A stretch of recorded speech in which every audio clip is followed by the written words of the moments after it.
So where did all this energy in space come from?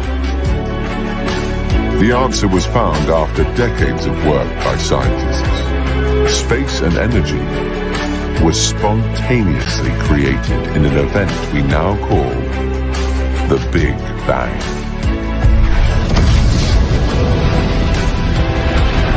At the moment of the Big Bang, an entire universe full of energy came into existence, and with it, space. It all inflated, just like a balloon being blown up. So where did all this energy in space come from?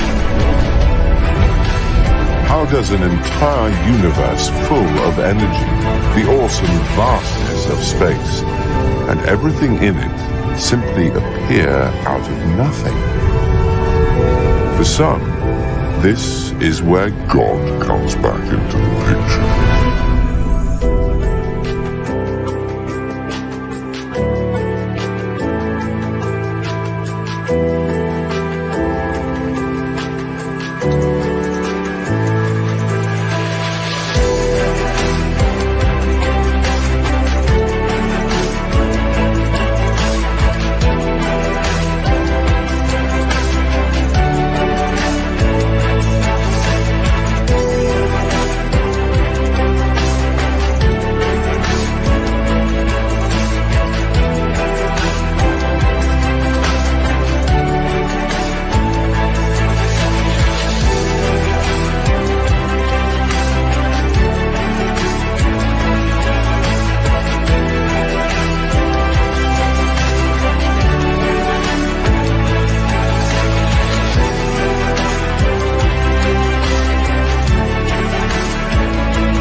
For over a decade, the Satanic Testament has garnered praise and hatred from the satanic community.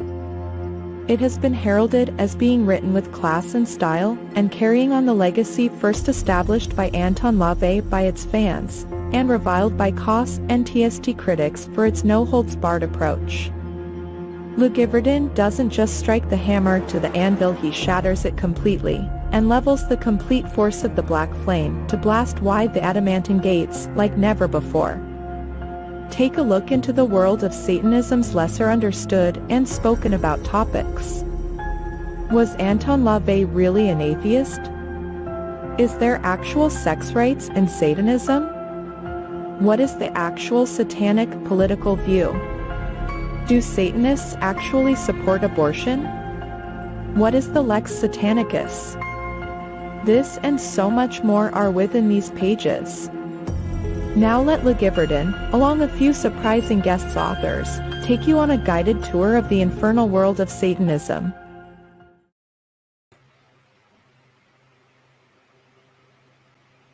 Well, hello, ladies and gentlemen. My name is Brett Keane, and you are watching and listening to the Brett Keane Show, and I have with me my co-host, Lucifer. So how you been, man? It's been rough. Been sick for the past few days. Good evening, everyone. Hello. How are you doing, Lucifer? I'm surviving. Yeah, you do sound a lot better than you were Friday. Yeah. It was rough. It was definitely rough. It was rough. I could definitely tell just the conversation last week. Friday, it was pretty insane. Yeah. Well, last week we had some funny shit going on, and I'm going to let Brett do his standard intros and whatnot. Then I got a few things that I want to bring up to everybody that, is not actually cool that happened over the weekend. Oh, no. Yep. Ooh, that's not good. Well, I talked to you earlier about it, Brett. I showed you the email that I got. I hear you. We've got a guest that may be coming on here in a little bit. a woman by the name of Robin. Hopefully she'll be able to go into the description, click on the link, and come on in. Did you guys have a hard time finding out where the link is? I did put a tutorial video up for everybody. No, I did not actually. It was pretty easy to find. Yeah. Sweet. You'd be surprised in the year 2024 how many people are like, "What's a link, man?" You know? I know, it's this foreign alien concept. Yeah, well, at least I'm 20. I still know what a link is. Hopefully Missing Mod will join us as well. I really enjoyed her company last week. I was hoping we could actually talk to her more, but our buddy Mark Reed came in and he had a lot of things he wanted to tell us, right? Yeah, he definitely did. I just got a notification. I guess he just put up the video from last week or something. And he tagged me in it, and I was like, "Oh, what's this?" So I'll probably check it out later. I had to Fair leave. enough. What's up, Mr. Baller? I had to leave that show because he was just killing my brain cells. Like, oh boy, what am I hearing, dudes? Like, come on, man. Oh, but he seemed like such a sweet young man. Missing Mod and Robin, whenever you two want to come in, is good actually. rock She and is roll. pretty nice. That's I don't know if you noticed, Lucifer, but I cut down the size of the intros. I felt like we don't need 10 minutes anymore. If people know when the shows are by now, so let's cut it down. I would say usually about a minute to 2 minutes, 3 at maximum to get everything done and out of the way, is usually pretty good. Did you like your clip at the beginning? Yeah, I thought that was kind of cool. I thought that was really interesting. Thank you for that. Missing Mod says, I didn't realize it was tonight. Let me reach out to Robin. Well, Missing Mod, Robin's already out in the comments. I already told her. She's already here. She just has to click the link and come on in. You guys just have to go in, click the link, come on in. But link down in the description. Come on down, folks. Anyway, so I got some interesting emails concerning last show. I got like 2 or 3 different emails from different people who are all really upset at a very particular crybaby that sat for 4 hours in our comment section crying because we wouldn't let him into the show. And one of these emails was from an individual that I knew from way back when. I have not spoken to him in a great many number of years because, to be quite honest, this is not the kind of person who I would be very comfortable hanging out with on a daily basis. Apparently, he knows a certain raging atheist personally, and he lives right in their area.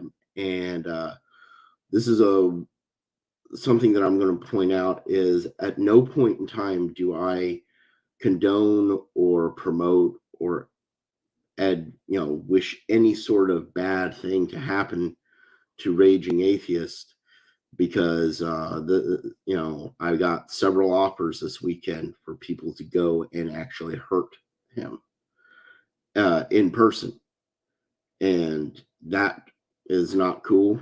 I don't like the guy, but I don't want that to happen to him. I completely understand. And as I said in the mail, I don't endorse the harm of anyone out there. There's a lot of assholes in the world and stuff with a lot of excuses.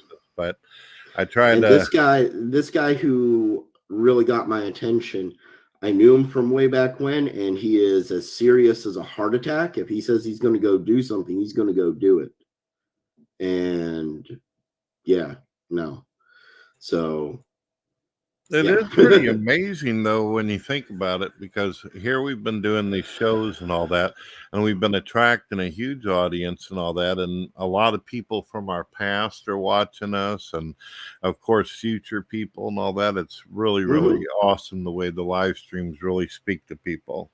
It really is. It really is. It's something that I haven't gotten into before and up until the past few weeks, and I've seen a huge, big shift in the way that things are going this year for STS because, you and I have been doing live streams together.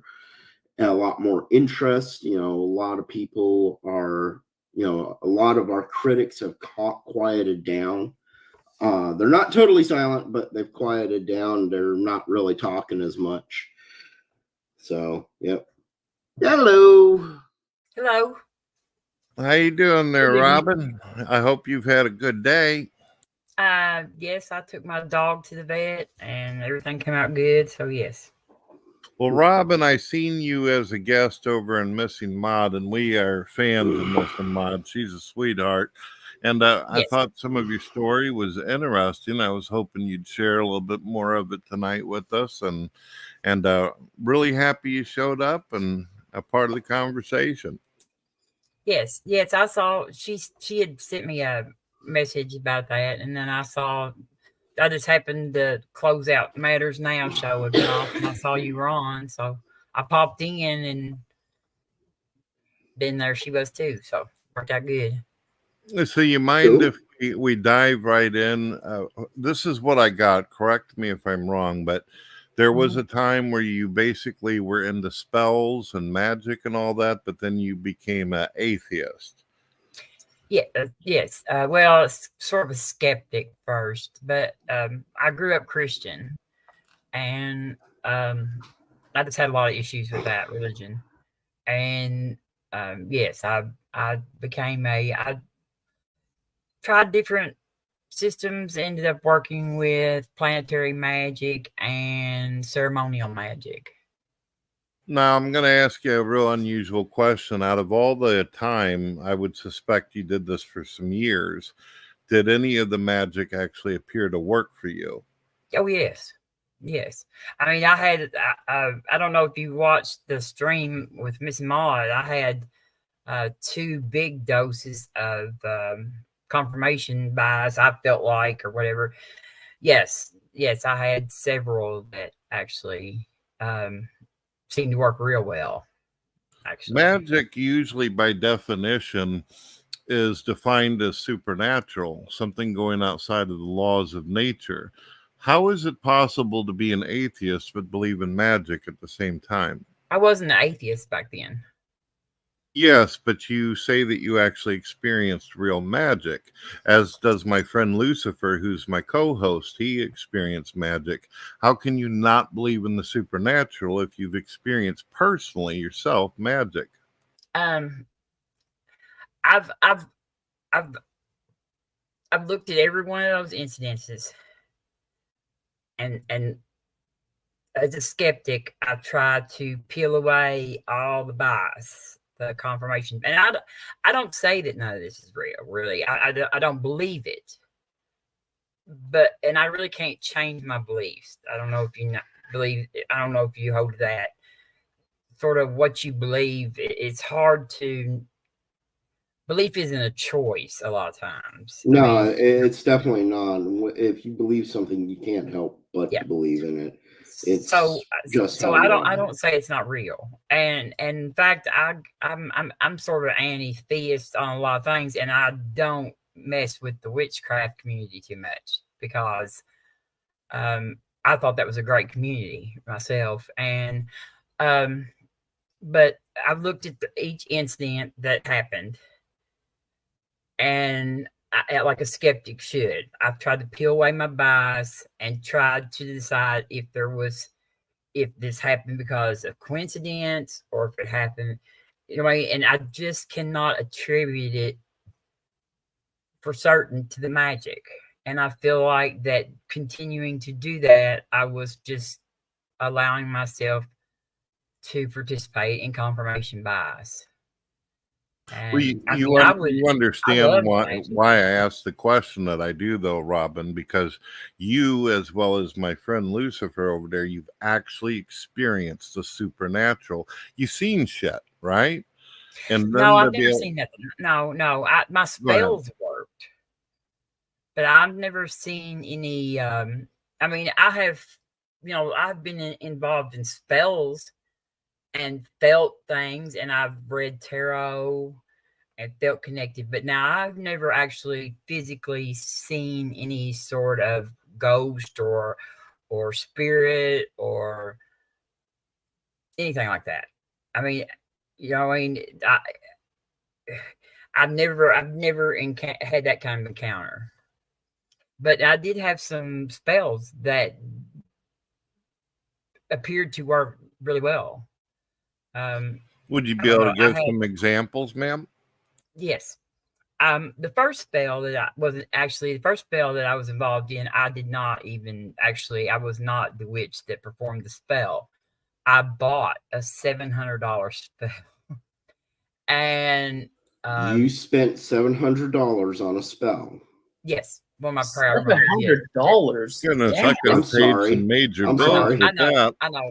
I was in a very weak place at that time. But I had been dating a man for like 4 years. He was married. He's a lot older than I am. And his wife found out about us, and he just ghosted me. And I don't know. I about lost my mind. And so I talked my boss into fronting me $700 for the spell, which he was like, please don't do this. But I did it anyway. I paid this woman online, and she sent me like some things that I had to do too. Like I had to draw a pentagram on, and I really knew the only reason why I'd come into this is I fell asleep in the chair and YouTube was on and a twin flame video came up. And that's what started me on the rabbit hole of going down through there. Because I really had never even thought about witchcraft before. You know what I mean? I just didn't do anything. And so then I got the spell from her. And she told me what I had to do. And she told me that, I had to wait like 30 days and blah, blah, blah. He come back like exactly 30 days. He called. And really, and I drive a truck. And I had stopped and was sitting in the truck stop for a little while. And it was like I knew he was going to call. He actually texted first. And when he texted, I looked down at the phone and I wasn't even surprised. And then he came back, and it became a shuffle of going back and forth and back and forth. And all I could seem to justify in my mind was that he was fighting the spell. And so I decided I couldn't afford any more $700 spells, that I had to learn to do this myself. So that's what got me into witchcraft. And I started working on my witchcraft, and I did every day a ritual to bring him back. I had prayer beads that were blessed from a Buddhist monk or something like that I ordered from Turkey, and all this stuff. And I did this certain ritual every day for 7 months. And all my friends kept saying, he's not coming back, Robin. And I was like, yeah, he will. And he did. And he told me when he came back that the longer he stayed gone, the stronger the pull was. And I was like, that was me. I was spelling. Wait a minute. Are you saying this person passed away and through this $700 spell they were resurrected? I don't know if I heard. No, he went back to his wife. Oh, went back to his wife. Oh, I'm sorry. I got a little miffed there. He'd been married to her for like, he is 71 now, and I'm 55. So he's 17 years older than me, or 16 years older than me. So he's probably a bit older than me. But, he's just like, we were just perfect for each other. And I know it, but he had grandkids, he had kids, and he's been gone for like 3.5 years now. So, and I finally got my mind back, but I did lose my mind for a while over it. I'm not sure why, but it did. I'd never been ghosted before. I think that was probably like the most devastating thing that I just couldn't even imagine, that you would not tell somebody goodbye, that you cared anything about. And then he couldn't, though. He kept coming back. He came back 3 or 4 times. But then that last time he stayed gone so long, that's when I started doing that daily ritual. But it was like, pretty much from what he told me, he felt like, the way he described it was like the spell was pulling him to me. And I also did a great big money spell in like December of one year. And I did my taxes that year, and it was like the last year they let us count the truck driving. Anyway, I got $14,000 back on my taxes, like in a month after I did that spell.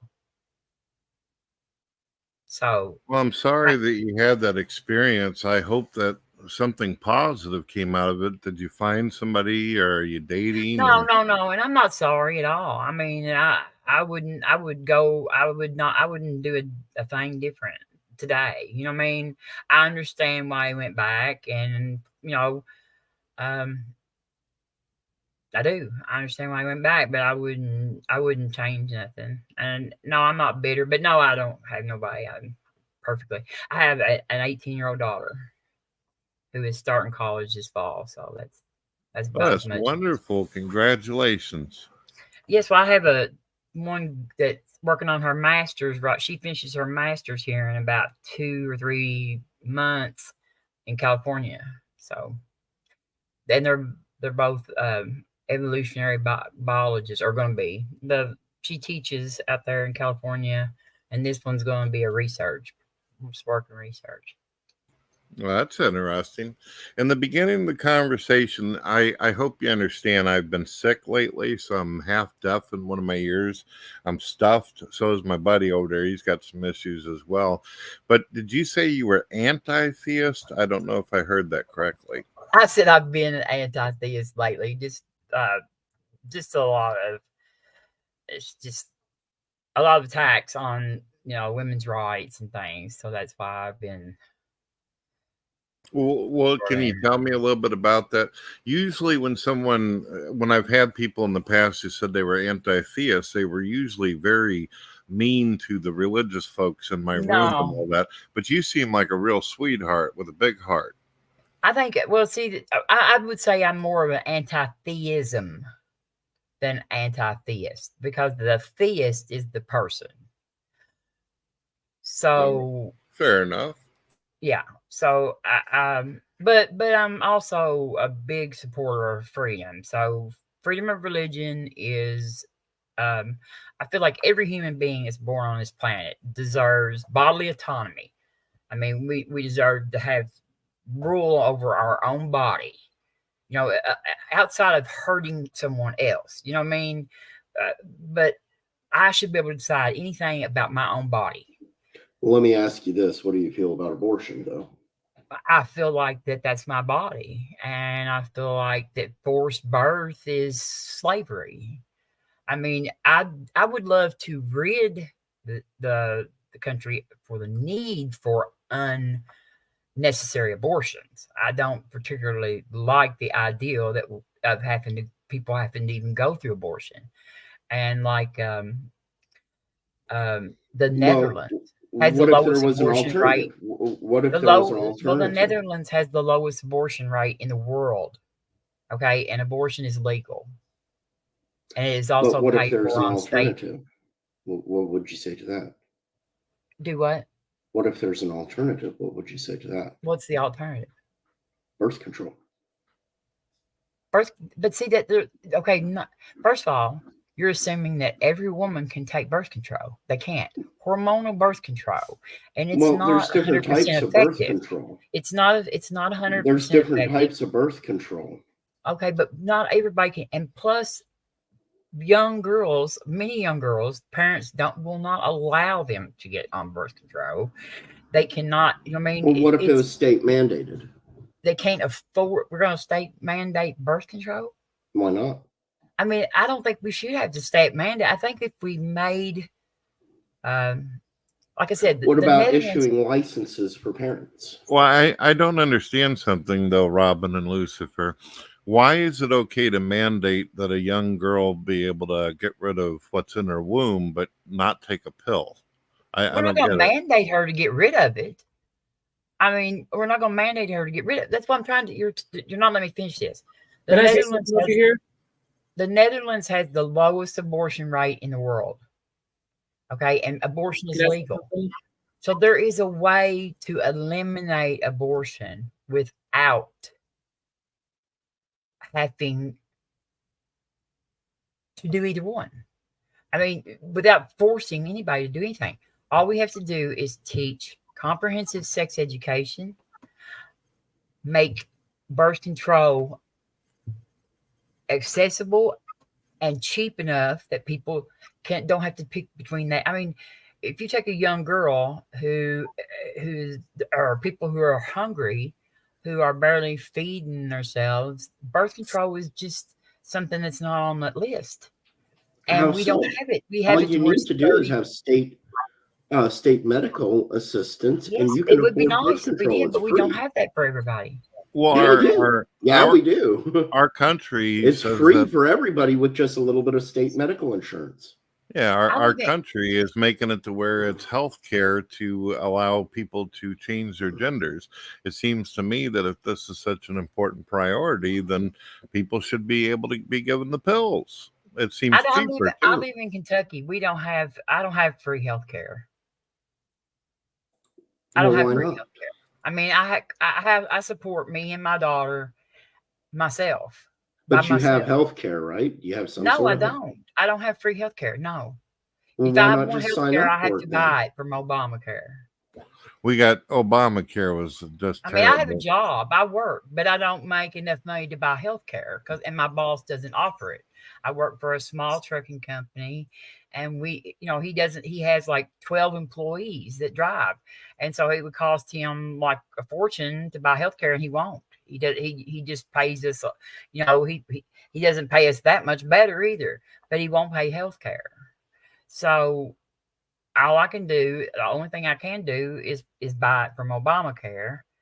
My daughter has it right now because of her dad, because he has to pay like hers and everything. So, but that doesn't cover me. But there's a lot of there's a lot of uncovered people in Kentucky. Like we just kicked like 60,000 people off of Medicare like last week in Kentucky. And they had just been on there since the pandemic started, or they wouldn't have been on there at all anyway. So somebody out in the comments named Skyworks says something interesting. They said, these men want to dictate what women are allowed to do.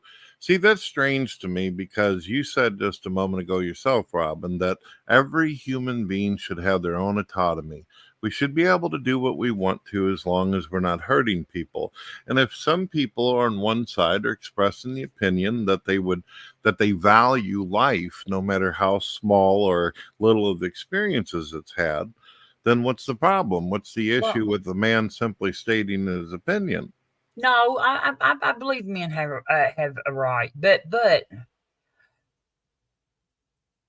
value in life. Let's value the life. We have so many lives that we don't value that it's hard to convince me that we value life.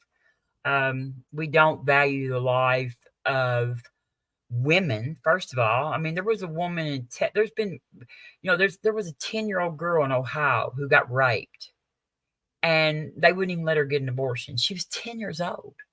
I mean, should a 10-year-old be giving birth to a rapist's baby? No, this is one of those situations where I would say physically that's a medical necessity right there. Exactly, but they wouldn't allow it. They did not allow it. She had to be taken to a different state. She had to be taken to a different state.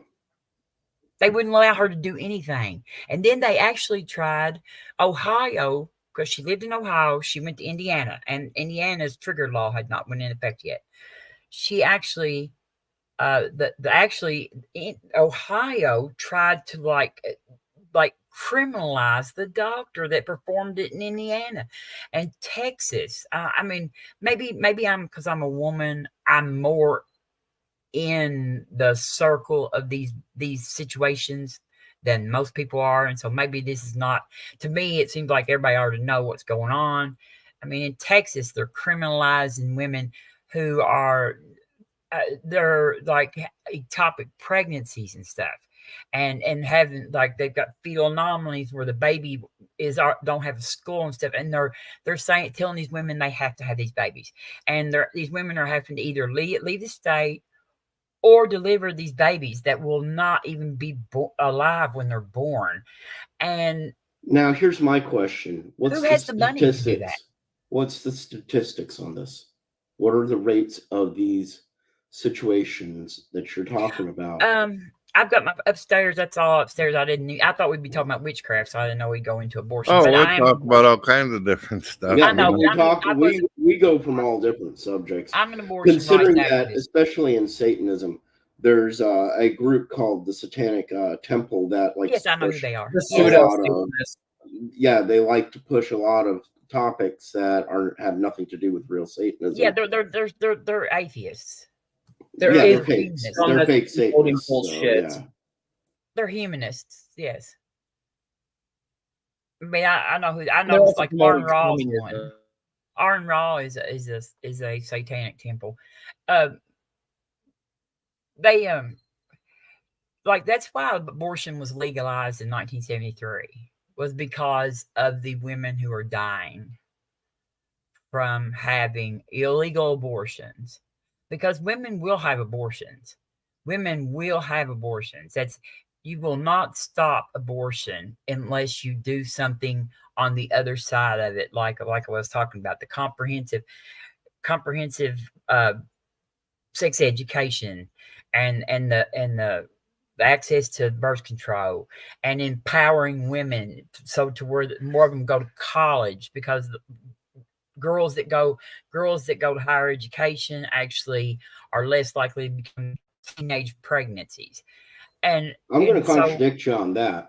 Most of the girls that I know that have gone to college have gotten pregnant numerous times and have sought to get abortions rather than simply using birth control. And they all okay. Are you talking about poor girls? No, I'm talking about perfectly well-funded individuals. Well, I mean, I don't. How many were well-educated? These are just your average everyday girl. I mean, they go to like. I mean, 90% of them. No, that's not 90%. Here's another thing you're not understanding, because in China during the one policy, there's forced abortion during the one-child policy, so you have no choice but to get it because of the one-child policy. What does that got to do with America? It could possibly happen is if they don't do that anymore either, because they were murdering abortion. All right, folks, relax. All right, I have a question for you, Robin, and then we'll move back into witchcraft and spells and all that, which obviously is originally what you came in for. When does a human being become inherently valuable, where people should actually feel obligated to care? Well, I mean, I think I'm for Roe versus Wade had good guidelines. Roe versus Wade went to viability. Here's the way I look at abortion. Okay, until a fetus is viable, if I remove it from my uterus, I don't have to kill it. It will die. Naturally, it will die because it has to have a uterus to live in, a womb. So until it is viable, and that's what an abortion is. Actually, anything after viability is called technically a delivery, not an abortion. Okay, so right. if I have an abortion, which is up to viability, I remove a non-viable fetus from my uterus. I do not have to kill that fetus. It will die naturally. You're basically saying it depends on you, and if it didn't have you, then it wouldn't survive? If it didn't, it has to have a uterus, which actually we have the technology probably in a few years to make artificial wombs. And so we wouldn't even have to let the fetuses die if a woman chose an abortion. And I feel like that up until that viability moment, a woman has a right to have an abortion for whatever reason she wants.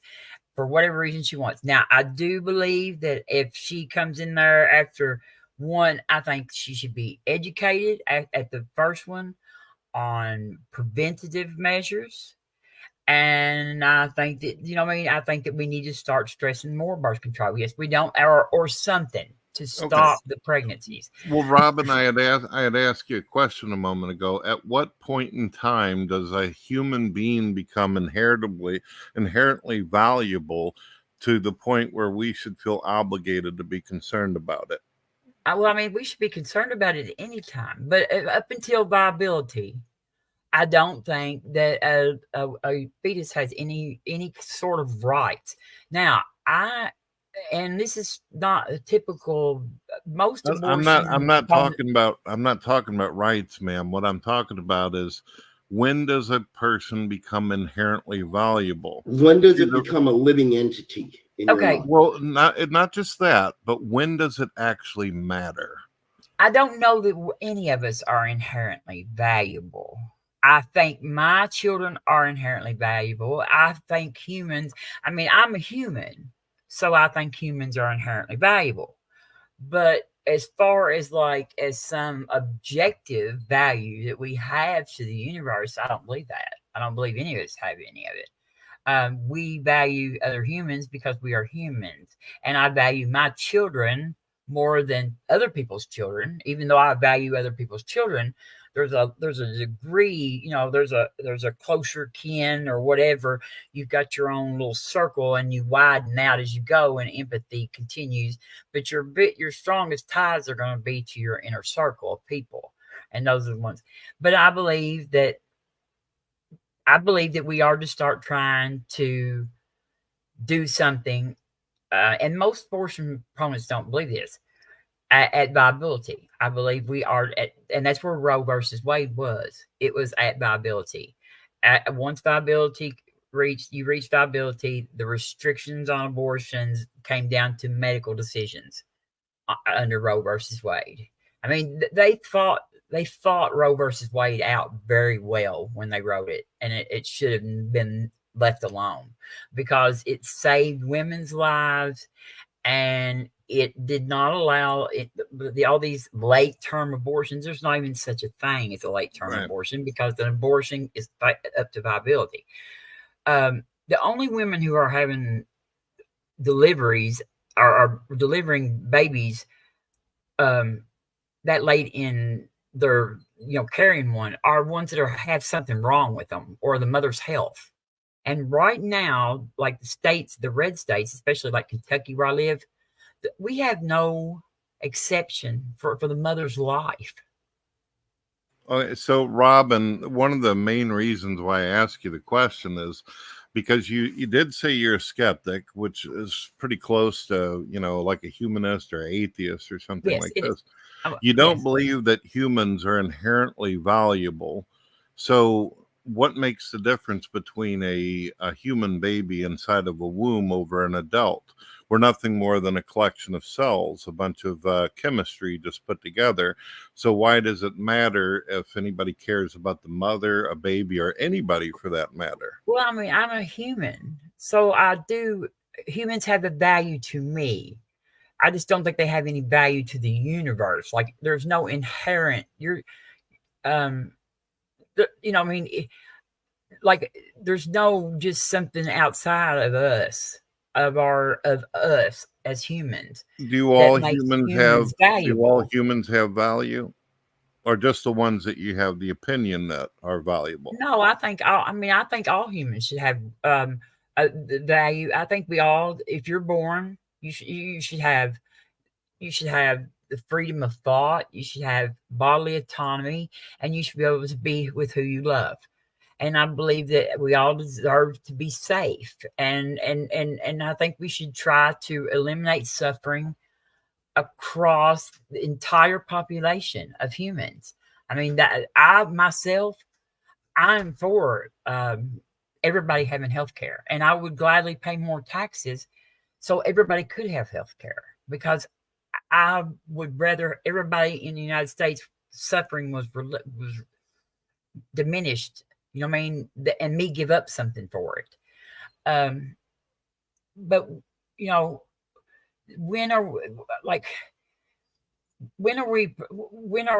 right now we allow in my state, We allow 18-year-old kids to go buy handguns. We allow open carry. We allow. Okay, so when are the lives going to be important enough for us to start protecting them from that? I mean, if we can infringe upon women and force women to give birth to children that they do not want and cannot afford, then I don't see any reason why we can't prevent people from buying guns just haphazardly. I mean, I actually own guns. I'm not anti-Second Amendment. But I don't think every 18-year-old kid that just got out of high school last week should be able to go buy one. I'd like to ask you, that's an interesting point. If the government were to ever turn on its citizens, like what has happened historically many, many times, what are the citizens supposed to do against a government and its military without any weapons to defend themselves? I don't think our weapons would be any good against the United States Army. Well, it'd be better than using a broomstick or a mop. I don't know that we would be able to use anything. They could just drop a bomb. I mean, they wouldn't even need to fight this. But I don't fear that. So you don't think that the individual soldiers that are part of that military would be objectionable to dropping a bomb on their own people? I don't fear my own government. I don't trust my own government necessarily, but I don't fear them, except for like right now with women, taking my body. I mean, I'm not worried about me. I'm out of childbearing age, but I have 2 daughters. I have one daughter. One of them's in California. She's safe right now. But this one, if she was to get pregnant and have something that they told me that if this baby was going to kill her, in the state of Kentucky, they would let her die before they would let us abort that baby. And so they would both die. That's how stupid these laws are. Well, you were talking about the guns thing, and I appreciate that there's a lot of passion in the abortion thing, but you do realize that dictators like Stalin, who, by the way, happened to be an atheist, he removed guns from his country and his citizens, and then they were left absolutely defenseless. And actually, I believe, according to Wikipedia, about 50 million people died because of his reign, and they could do nothing against him because they had no weapons to deal with this tyranny. Did you know that? Yes, I know all about that. Do you think Stalin would have still done that had he been a Buddhist? I don't know. All I know is that there's no telling. I mean, you could say a Christian leader, you could say a Satanist leader, you can name off anybody. The point is the citizens couldn't fight back because they didn't have the weapons to be able to protect themselves. But there is a point. What's the point? 50 million people died. I thought we were valuable. I mean, Stalin did. I'm not for taking away guns. I own guns. I live in Kentucky. I'm a gun person. Stalin did not kill those people in the name of atheism. Stalin was a psychopath who would have been a psychopath whether he had been a theist. Actually, because he was paranoid that people will revolt against him. That's why he had a secret police, and he killed other generals because, let's face it, he's a very hardcore communist. Communist. And communism and atheism are not the same. One of them is part of the Communist Party, though. I know, but that was just a rule they made. You don't have to be a communist. You don't necessarily have to be an atheist. You do realize why a lot of people do the association. Almost every atheist dictator was involved in a lot of the same things. The tyranny, the killing, communism, socialism. It always comes down to that. There's always that connection every time something like this happened. Well, I mean, I'd also like to interject here really quickly. You said that you live in Kentucky, am I correct? Yes. Okay, so I went ahead and I pulled up Kentucky's abortion ban laws, their restrictions. Kentucky does not restrict abortions completely. However, it is very heavily restricted, so it's almost completely. But there are exceptions. Now, you said that if your daughter gets pregnant, and nobody gets them. They don't allow them. Actually, there is exemptions. There is exemptions. They don't allow them. They don't. The people that have applied for them and tried to get them, they don't allow them. They don't give the exemptions.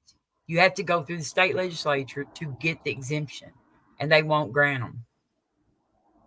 Well, do you have any? Can you show that?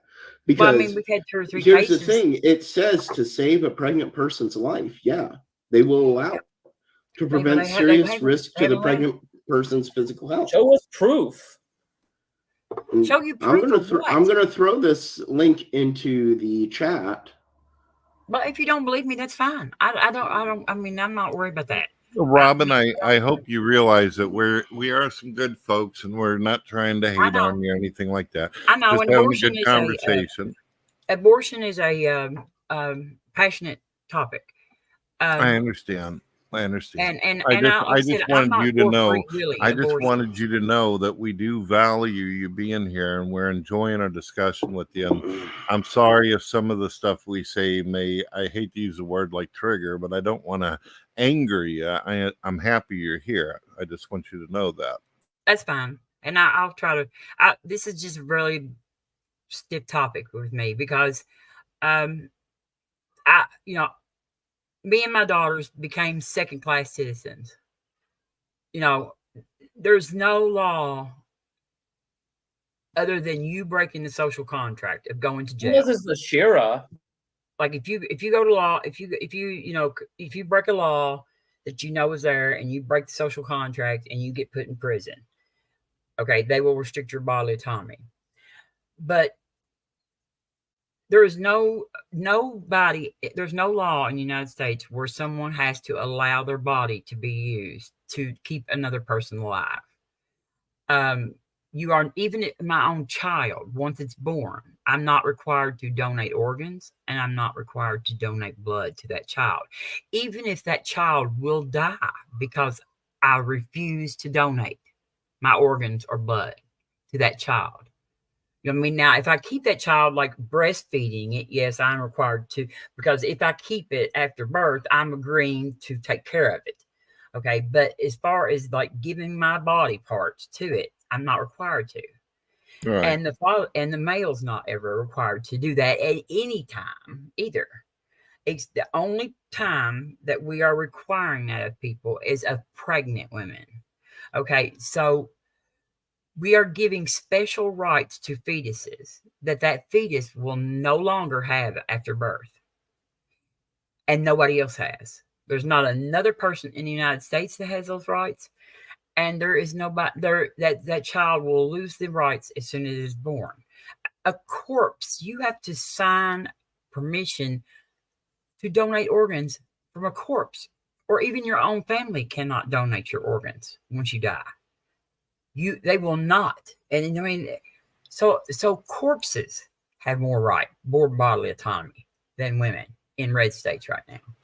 We got somebody out here, Hamilton, who's repeating what Skyrocket said. I see 3 guys telling a woman what she can do with their body. Asinine. Well, the thing is although we're expressing our opinion, I don't know about Lucifer. I'll speak for myself, but I'm not going to stand outside of abortion clinics and yell at people. But if you want my opinion, or my opinion is willing to be given, I'm going to say that I would appreciate trying other options and alternatives as opposed to full-on termination, because that's a permanent solution, isn't it? That's not a. It absolutely is. And I'm with you. I'm going to sit here and say Robin has every right to feel the way that she does, and it doesn't have to agree with me. We are in America, and she has those rights to those opinions. That's what makes this country beautiful and good. Yes, and I'm with you. We should try to reduce abortions. Yeah, I mean, abortion is a tragedy, no matter what. My big thing is I don't like it when women sit there and they try to cut the father out of the whole decision, and B, they try to use abortion as a form of birth control when they had plenty of other options on the beforehand. And it's also, in my opinion, up to the man himself to also aid the woman in making sure that abortion is never necessary. Every man carries one of these little things called a wallet with them.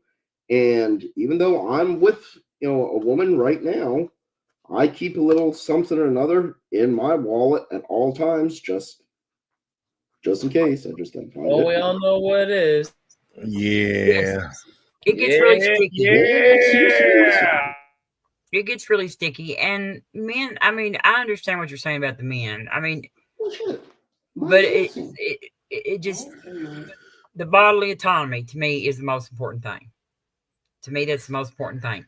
And once that child is I'm kind of sensitive towards the viability thing, but if we go with birth, once that child is born, I believe that child has bodily autonomy. I believe, and I just believe that there's just some basic rights that we all have to allow everybody to have. Robin, you mind if I ask you a question? Because, I mean, Yes. obviously it's important to you. You say that you have a daughter who's being real successful, and I said congratulations about that earlier. Let's say she does meet a man that she thinks is good and decent, and she ends up getting pregnant. Well, the guy gets in some kind of car accident, he dies, and she still is carrying this baby, but it's still early enough to where she could get an abortion. Would you suggest that? Or would you tell her that? Would you recommend her get an abortion, or would you tell her to go through with it, especially if she even feels as though she wants to? I wouldn't tell her to do anything. I would support her.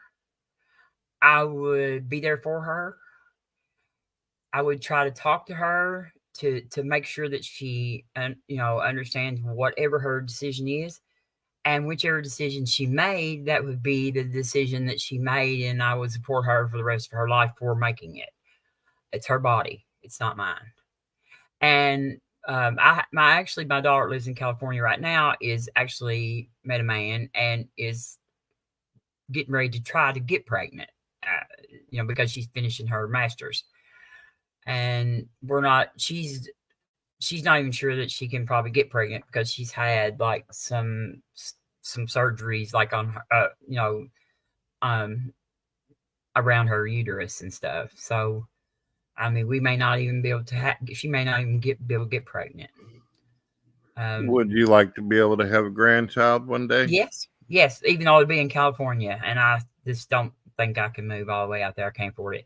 But yes, I would. And I love babies. I mean, I do not hate babies. I love babies. I wish my babies were still babies. Actually, that was the best time that I ever had them, even though they were 13 years apart. So I guess they probably couldn't both be babies at the same time. But, Robin, you mentioned these horrible cases of rape and all that. And I was definitely, for the longest time, there were points where I said, if this happens to a woman, then this must equal there has to be an abortion and all that. But I ended up meeting this really friendly woman, this older woman over on Facebook, and I got to talking to her, and she was showing these pictures of her daughter and seeing how happy she is and all this. And I said, oh, she's beautiful. How's her father feel about it? Well, she ended up basically, she made it public, so this isn't some secret, but she apparently was raped and decided to keep the child. But according to her, this child was the greatest miracle that she could ever have. That's right. I know some women like that, and that's why I said I don't support saying, oh, this person got raped, we should make her have an abortion. I believe that is her body. And if she wants to have that baby, then I believe we are to support her at everything. I believe we are to support. And if we don't support mothers, though, we don't. We were right now. The United States is forcing women to give birth in a lot of states, but they're not supporting them after that. You think that, they draw the government check or whatever. Okay, that's they don't draw enough to live very good, and they get some kind of like low rent housing. They can't afford to work because they can't afford daycare, and the child grows up in poverty. And so in any area where abortion is controlled or restricted, we'll see an increase in poverty among women and children. That's Well, Robin, guarantee. me and my brother and sister, we actually lived through exactly what you just explained. My mother was single. My father left when I was 13, and my little brother and sister and I lived through that kind of deal. Got so bad we ended up in foster care because she could not afford things. So, yeah, I fully understand that. But even being poor and even living that hard life and everything, I'm happy that I'm alive today and have I'm two happy you beautiful are too. children. Well, then Well, let's. thank you. I appreciate If that, we Robin. if we are going to for if I mean, but women, if there was more support, women might not always choose the abortion. You know what I mean? And here's uh, another statistic, which I can go upstairs and get my books if you don't um, believe what I'm saying. But in 1973, when Roe versus Wade went through, the crime rate fell enormously. I mean, it was a massive drop in crime. Just like 5 years later, you know what I mean? By the time these children that were being forced to have children, by the time those children were growing up, we saw a decline and we also saw a decline in poverty among women and children. And now it's going to increase again. It's going to go back up because we do not live in a society. We live in a society right now that wants to mandate laws over people's lives, but doesn't want to do anything about the consequences of the laws that they're enacting. We do not want Robin, to. I don't know if you ever listened to the liberals like Chuck Schumer or whatever, but he recently said on the news that one of the reasons why it's so good to have all these migrants coming to the border is because Americans aren't producing enough children anymore. They're even saying that in North Korea, there's not a lot of children that are filling up the But we do population. need workers. I mean, I work in the dairy industry, and there are no Americans trying to get a job milking cows. I promise you. Well, I hear what you're saying. I'm talking about the baby thing, the child thing. If you want to, though, because I see a lot of people out here, especially Missing Mod, she says, "Oh, Brad, it's 3-1 on this abortion issue. Can you guys change I'm the okay, topic Missy for a little Maud. bit?" Missy No, Maud. I Yeah, think no one's trying to attack her or anything. It's Oh no, you we're Yeah. know, she's speaking got of our some own good opinion. opinions and she's holding her own. So yeah, be you easy make, on her. No We're one's not attacking her. enforcing anything on her. I think people out there who are I will listening, you should say consider her opinions and this. points. Go ahead. From the satanic point of view. Now, Satanists, going all the way back to Anton LaVey, have always been more in line with mandatory abortion restrictions, with mandatory birth control. We are usually of the opinion that if you're supposed to have a license to drive a 1,000-pound vehicle around the streets that can crush a person, if you need a license to carry a firearm, if you need a license to do almost everything in America, why are we not? We do here in South Carolina. Not in Kentucky, we don't. My daughter right now, 18 years old, could go buy a handgun or a rifle. But there's without a federal permit? Nothing. She has to have nothing. Her ID. And she has no waiting period. She's still going through a background check. She has no red flag law. She has nothing. And she can open carry it down the street. Anywhere she goes. I actually have a pagan friend from Kentucky that hangs out with me from time to time named Von Helton, and he's got a good amount of guns. I'm like, my goodness, I'm about people having their weapons, but he has enough to make Rambo blush. I'm like, damn, man. Well, in a lot of states, let me rephrase this then. In a lot of states, you still need to have a firearms license, a permit. Yes. A lot of people are smarter than Kentucky. Why is it that being a parent does not require a license? We look at so many parents out there who are just garbage human beings. I mean, people out there who do some really shit things to children. Why is it that AKA chomos. they don't need a license to be a parent, but you are required to have a license to have a gun? You're required to have a license to drive a car and whatnot. And you're required to have a license to excuse me. He hasn't been feeling good. I know. I remember that. I agree about the parents. I don't think that just throwing a license requirement on it, though, is going to change that situation. I believe it's going to take a whole lot different social reform and my apologies. To get us to address those situations. I don't think there's a quick fix like a license that will solve parenting issues. Well, what do you say we take? Well, if I could figure all this out, what do you say we take it back into the magic and supernatural for a little bit? I like to listen to that. Just for a little bit, and then we can get back into the series. Kind of take a break from some of that.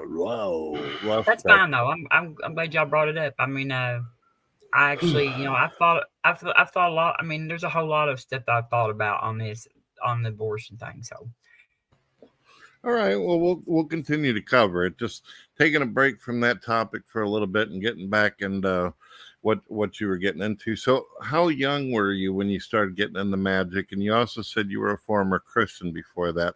Tell me a little bit about the transition. What got you into that, and what was like the first spell that you did that you felt like, wow, there's something to this?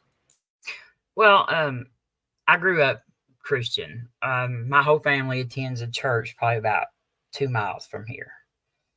My whole family, and of course my grandparents were alive then too. But all my aunts, all my cousins. It's a missionary Baptist church. It's one of those shouting around and carrying on, and that's what I grew up in. And as I got older, I just got kind of away from that. My oldest daughter, I took her to church a lot when she was young. But then me and her dad got divorced, and I just got away from church. But I always had issues with church. I always had issues with. First of all, I never had a belief in hell. My mom is a devout Christian, but she is not. She never assumed that any of us were going to hell, so there was no reason to preach hell to us. So I never acquired a fear of hell. In fact, I never had a belief in it. I mean, I always looked at it as if this God exists that you're talking about, he did not create hell. I mean, it don't even make sense to me. So I just never had that belief. And, but as I got older, the existence of evil and suffering in the world became just a lot of cognitive dissonance on religion for me. It just didn't. The answers that I would get when I would ask the questions just didn't satisfy me. Free will, okay, but free will doesn't cover natural disasters and those kids that are starving in Africa. They don't have nothing to do with their free will. I mean? So where does that go? Who's responsible for that suffering? I understand that this guy next door has the free will to come over here and murder me. But what about all the people who are not suffering because of somebody else's free will? And so I had a lot of cognitive dissonance for that. So I just finally just stayed away from it. And is it possible for the world to suck and there be an asshole God out there as opposed to no God at all? Yes, probably so. I never did really even think about there not being a God. In my mind, that whole time I left, I was like, if there's a God, he can just, I just gave him the finger a lot. And so, but then, like I said, that spell where I did it, and of course that woman did the spell, but she had me do it too. She had me draw a pinnacle on a piece of paper and take some rose petals and some salt and candles. And I had to sit out there in front of the pinnacle and visualize, him coming back. And I'm sure Lucifer knows visualization is very hard for a very lengthy, extended amount of time. It is a lot of practice to your mind to do that. But so, and that, like I said, he came back like almost to the day that he should have. So yeah. So I mean, I was flew into magic then. I still have all of my room still. If you walked into my room right now, you would say she's a witch. I mean, I love the aesthetic. I have herbs. I have so many herbs. Oh my gosh, I have every. Yeah, there's definitely a unique aesthetic about the whole thing. Yes, I have rue. I have all the witchy herbs. I have like 2 big glass jars, those great big glass jars, and I have two of them full of just like little bags of herbs, of every kind of herb. I mean, just for every intention you can imagine. I have roots and salts and water. I collected water. I even like was in New Orleans one time and like waded out into a little swampy, like little water, little puddle, and got me some. And it was like after a hurricane, because I took water there, and I got down in this little puddle and got this hurricane water out, because that would be good for like cursing or something, hurricane water. So the spell that you were attempting to do on this guy, I don't know if you see the irony in this, but you were saying earlier that you don't like the idea of God claiming that there's free will, but the spell that you wanted to do would actually take away the free will, would it not? Yes, I know that, and I do, and I had a lot of cognitive dissonance with that too. I think more I wanted him not necessarily to come back, except that he owed me a goodbye. He owed me an apology. And I was I was kind of mentally not very stable at that moment when I paid $700 for this spell. It was hard. I mean, it was like I betrayed my own values to go after what I wanted at that time, because that's how painful it was to live on this side of it. You know what I mean? And that sounds ridiculous. I never thought I would be in such a. No, it's not ridiculous at all. You were in love and desperate. You wanted somebody to be in your life. That's not desperation. It's just you want love. I mean, yeah, I loved him, but I mean, I still love him, and now I love him, and I leave him alone. Does that make sense? And it's a whole lot better. It's a whole lot more healthy love than the one that was trying to get him to go back. But at that time, I overrode my own values to get what I wanted. That's just all I can say about that. And I guess surely probably most of us have been there at least once or twice. But and I thought it did, and I knew that, and I told him. I even told him. I felt bad enough. I told him that I was doing the spells, and he was kind of icky about it at first, but he, when he left the last time I talked to him, he said, "Are you going to do a spell on me?" And I said, "No, I'm done spelling on you. I can't, you know what I mean? I can't deal with this back and forth anymore. I've got to." How old were you when you got into the occult? Oh, this was just like, he's been gone 4 years right now. And we were together like 6. We were together. He never went home. He was a truck driver. He hauled cows, and I hauled milk, and we ran we ran up through Minnesota and Iowa, and we ran like the same road all the time. It just worked out. How old were you when you got into practicing the occult? About 49, 48. Have it you? Was a long time ago. No, it was just like he's been gone 4 years, and I was doing it for like 2 years. So like 6 years ago is when I started the witchcraft. Oh, okay. Yeah. What would you say to? Oh, sorry. What would you say to this if tomorrow you were out shopping or something and just a really attractive older man walked up to you and he seemed like he was Mr. Right in every type of way and he wants to be with you, but there's one little issue. You find out that he's a Christian. What would you do with that? Even though he wants to be completely involved with you and he can passionately love you, would you do that or would that be too much? To be a Christian? If he turned out to be a Christian, Mr. Right, actually. Almost everybody I know is a Christian. I mean, unless he tried to make I don't think it'd be too much of a problem for her there, Brett. No, I'm all about freedom of thought. As long as I get freedom of thought too. I'm not going to become I might become a Christian, but I'm not going to become one because somebody tells me I have to. And so, as long as I'm free to believe what I believe, he can believe whatever he wants to. He can be a probably not a Muslim because they don't really believe in letting other people have freedom about thought. But no, I wouldn't care. I mean, I probably wouldn't go out and seek out somebody as a Christian, and maybe a Christian really wouldn't want anything to do with me because, like, atheists are like the most hated people in America. We're the only people that we are trusted more than is rapists. Actually, in a poll, I heard that before. Pretty That's rough. true. The poll said they trust rapists the least, and then we're right above the rapists. But I mean, I really don't care what other people think about me. I know who I am. I am a hard worker.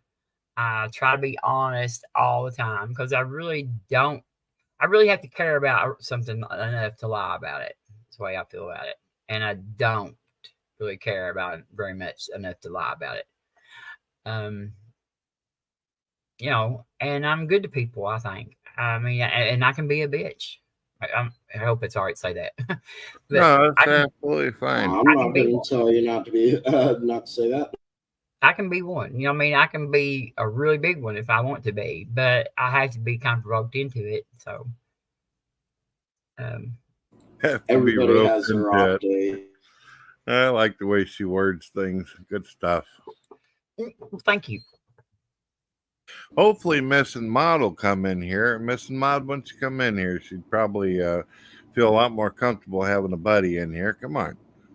We also got one of my buddies in the comment section. I don't know if he's going to want to jump in tonight, but he might jump in sometime down the line. Dr. Tom is. I don't care to ask, and I don't care to answer questions. If anything, I don't feel attacked. I get a little rowdy on the abortion thing, but that's not y'all's fault. That's just what's been going on for a while now. No, I like having people with passion in the room who actually care about different issues and have put some thought into it. There's some people we have in where they're just kind of shallow. They don't really care about anything. It's good to have people with heart for sure. Anybody that wants to come in, there's a link in the description. Come on in and let's chat. Looks like Miss and Ma will be in just a moment. I want to ask Lucifer a question. Okay, first, no, Brett first. Brett, are you a Christian? At this point, I'm starting to fall back into just theism because I find myself getting into, you probably heard this a million times, but I'm getting tired of having to argue with other religious people about who's got daddy's apple or who's the teacher's pet kind of nonsense. What's the right one?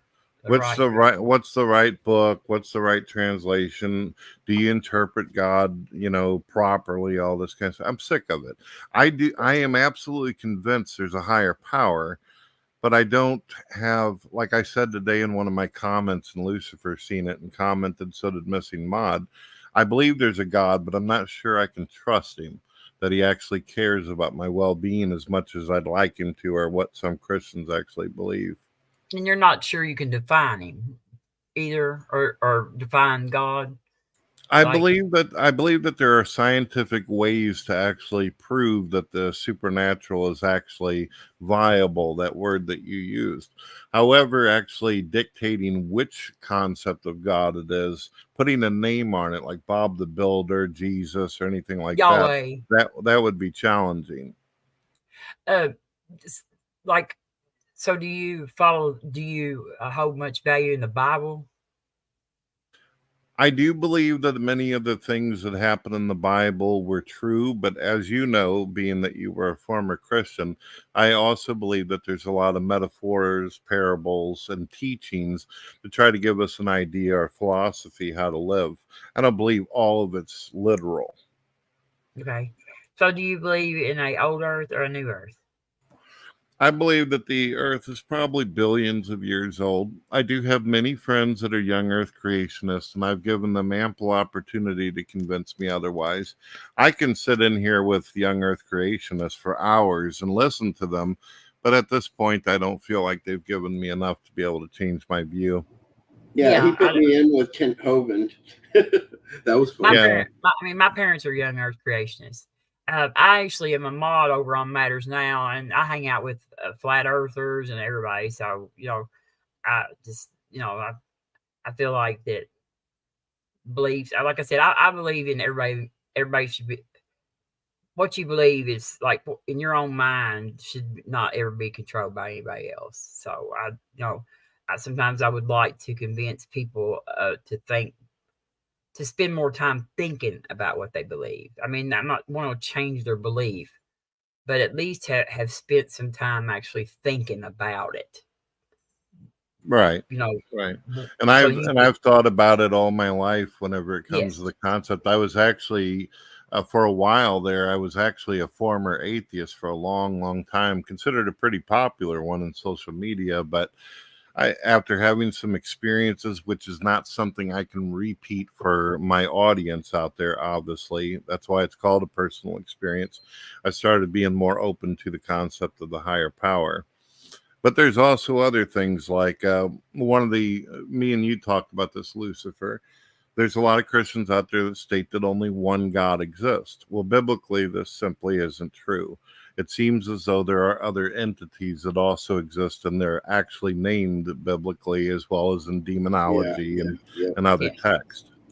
Yes. Absolutely. You're exactly right there, Brent. The concept of one true God is no, that's not biblical at all. It's not biblical till like late in the New Testament. I don't even know if it really, but that's a church doctrine, really, more than a biblical text. It's kind of tough to explain. It goes back to the whole First Council of Nicaea and Emperor Constantine. What we got in the Holy Bible, the Christian Bible, is a very selected collection of texts, and that fit what they wanted to teach. Yeah, they threw out a lot of different things that contradicted those texts. Mm-hmm. One of the big ones that they threw out was the Gnostic texts, the Gnostic groups. They didn't even allow them to show up to like the council. Thomas. The whole Gnostic. I know James. Didn't allow them to show up. I know like James and Thomas. And who I know some of them. Some of the Gnostics are James and Thomas, right? The Gospel of Thomas, the Gospel of James. Well, when you look at the Gnostic texts, when you actually look at them, they appear to be the oldest form of Satanism around.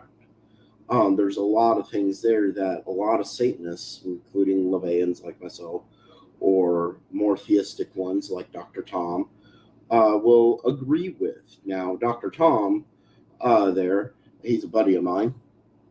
He will go even older than the Gnostic text to Mesopotamian culture, Mesopotamia, Babylonian, and Sumerian cultures. He's very knowledgeable on that stuff. See, I follow Dr. Josh Bowen, and you know what I'm talking about. His wife works with Bart Ehrman, but he is they're both Assyriologists. Okay. He has a PhD in Near Eastern religion study or Near Eastern studies or whatever. And Well, Tom there Digital would Hammurabi. probably at least be aware of them and whatnot, because that's his big specialty. Yeah. And he's a really good guy. He's a really good guy. We're hoping that he comes onto the show at some point.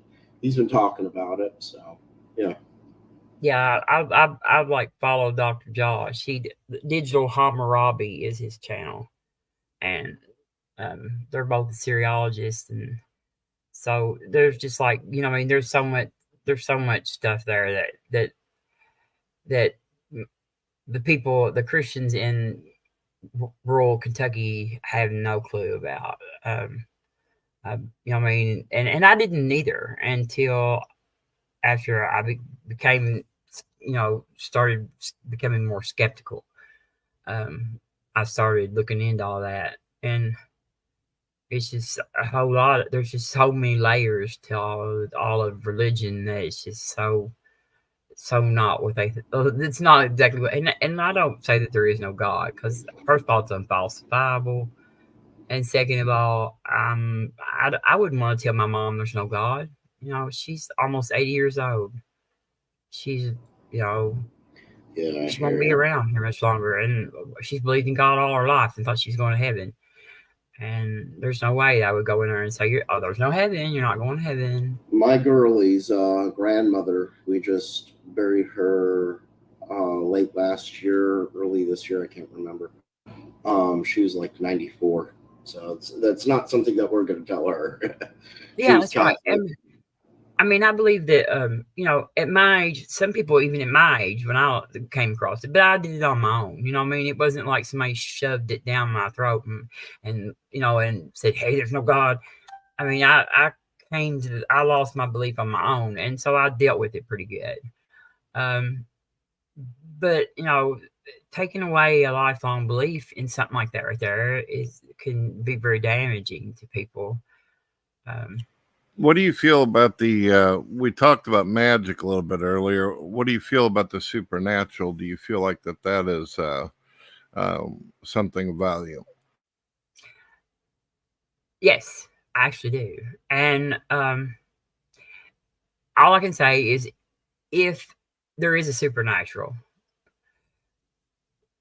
any other supernatural, then witchcraft works just the same. You know what I mean? It is just as viable of a ideal as any of the other ones. And I think the community is more accepting.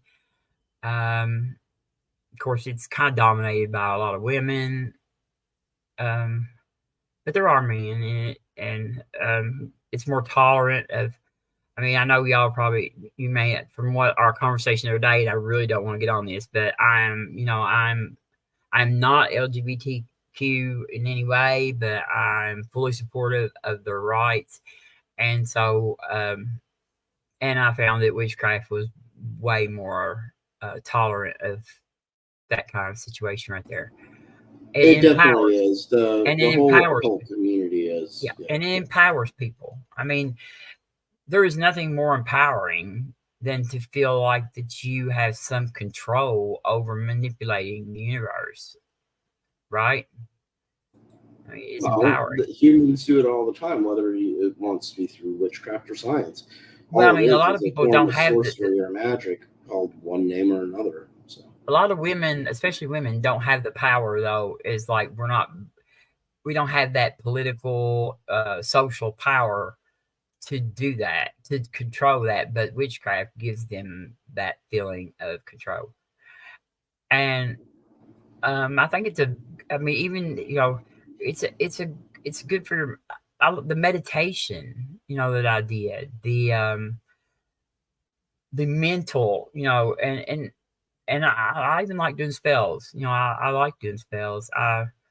I always wanted to kind of do a group spell with, even though I wasn't in a coven, I would like to have done one just for the dancing and the drumming and all that kind of stuff. I do have my own drums, and I have drums. No, like drums for like Oh, bongo like drums tom-toms, boom, boom, boom, boom, boom. to do, to build my cone of power up for a spell. I don't know if you know. Do you know what I'm talking about? Well, Lucifer I know would what you're probably talking be about. more on that, understand more of that than I would. Well, like when you're doing a spell, or not everybody does everything the same way though. But I would make a circle. I didn't always use salt. I would use my wand, and I would like Most pagans, Brett, cast what's called a magic circle, and you can use anything from a wand to minerals like salts or crystals, candles. Some experienced occultists can use just simply 2 fingers and direct their energy to cast a magic circle, but it's all intended to raise power into what is called the cone of power. Where's the power coming from? Is it it's coming from you. External source? It's coming from you and the ritual that you're doing. Yeah. And then you direct that energy towards your target, and it's released. And after it's released, you dispel the circle. Now, Satanists, we don't use magic circles. This was something Anton LaVey was very against. He believed that if you're going to be calling on the forces of darkness, you're going to be summoning up demons and devils and whatnot. Why are you going to put a barrier in between you and them? Yeah, that makes sense, because that's what the circle's to get on their side. Yeah, that's what the circle's for. So that makes sense. I mean, that's what the circle is supposed to protect me from those. Yeah, and we're, us being Satanists, we're like, hey, these guys are our friends. We're not going to hide ourselves from them. See, I don't know much about the Satanists. Now, okay, this has not got nothing to do really with the devil of the Bible, right? Say that again? Like, is this the Satan of the Bible? Yeah. Okay, all right. Okay, I was thinking it. Well, I mean, it's based on a little better characterization of that. And so, like, really quickly, sorry for interrupting you there, Robin. It's okay. I'm sorry. Rex, magic circles are not 3rd level magic. That is base beginner magic. It's one of the first things that you're taught in apprenticeship. Magic circle or circle casting is the ground basics before you learn anything else. I don't know where you got it being 3rd level, but he's talking D&D. Okay. Yeah, you reach levels. Sorry, Rex, but we're not talking Dungeons and Dragons here. So Robin, go ahead, Robin. Robin, I was wanting to ask you. It looks like Miss Maud's going to finally be able to manage to get in. Somebody put a bad spell on her internet, I suppose. But my question for you is, would you define the supernatural as something, either an event or life form, that exists outside of the very laws of nature or beyond it? My deal of it, and I probably would still stick with that one if I thought if I was to assume it was true, or even find out if the evidence I would look for would be more in the like ethereal, just power of the universe. I don't know. What I'm trying to get you to go with on this is this. Do you believe that is the definition of supernatural, or do you interpret it differently? Something that exists, whether it be an entity or an event that happened before laws even existed? No, I think my definition would be something that is outside the laws of nature, more powerful than the laws, I guess. Beyond the laws, not really outside, because it can work inside too. I mean, I believe that my magic, affected life here on Earth. So it wasn't outside. It was just beyond a little bit. You know what I mean? It was like just super. You know what I mean? You've got natural and then supernatural. So it's like on steroids. Would you interpret supernatural as something that exists outside of the laws of the natural? Yes, a force, like force, or and I would like use God sometimes too, but I really didn't see them as individual entities as much as energies or intentions, like the different planets. Like I said, I did planetary magic, so I would work with, like Venus and Saturn and Mars, and they were not so much as gods, but they were energies that would bring an energy to my spell for a specific intention. So if I was like wanting to cast some sort of love spell or a beauty spell or something, I would use Venus, the power, the energy from the planet Venus, and I would use all her correspondence and her favorite animals and her favorite herbs and her favorite stones, and I would put all of that into my spell as much as, and then times of days, and to where it just worked out to where everything was perfectly surrounded around to satisfying that energy that I wanted brought into my spell. Well, I'm going to put something out there for you, and this will give you something to think about. And then I'm going to take a break for a moment, and you and Lucifer can talk about whatever you like, I suppose. I just need a little bit of a break. But do you believe in the Big Bang Theory, which is commonly believed by a majority of scientists as well as non-believers, and even a majority of Christians actually believe an event like the Big Bang happened? Do you believe that? I don't know if I believe. I've never studied much about cosmology. I probably know more cosmology now than I ever know in my life. I still don't know much about it. I do accept the Big Bang because it is the accepted consensus among the people who really don't know anything about it. And like, I watch Base Theory, Grayson, and stuff, and he explains it very well. It says that the singularity or whatever, something existed. The Big Bang wasn't an explosion; it is the expansion. I don't know if you know. Well, some scientists back in the day actually used terms like explosion, like Albert Einstein and the priest who actually came up with it. I try to feel like the people who are doing it now have gained more knowledge. They're claiming that it expanded the universe, and the universe is still expanding. Let me throw something real simple out. I'm going to explain something in a simplistic way, and maybe you haven't thought of this before, and it might make you go, wow, I didn't think about it like that. If such a thing did exist, like a singularity, a powerful energy, this energy would have existed outside of the laws of nature because nature had not come into existence through the universe yet. That means that space and time and matter had not come into existence. Therefore, that would mean that the entire universe in itself is a supernatural event. It is outside the laws of nature because the laws themselves did not exist.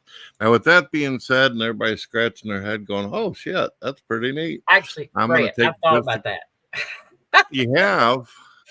I mean, yes. I mean, before and they say it makes no sense to say before the Big Bang, because that's when our local presentation of the universe began, and that's when space-time started, or began. And nature.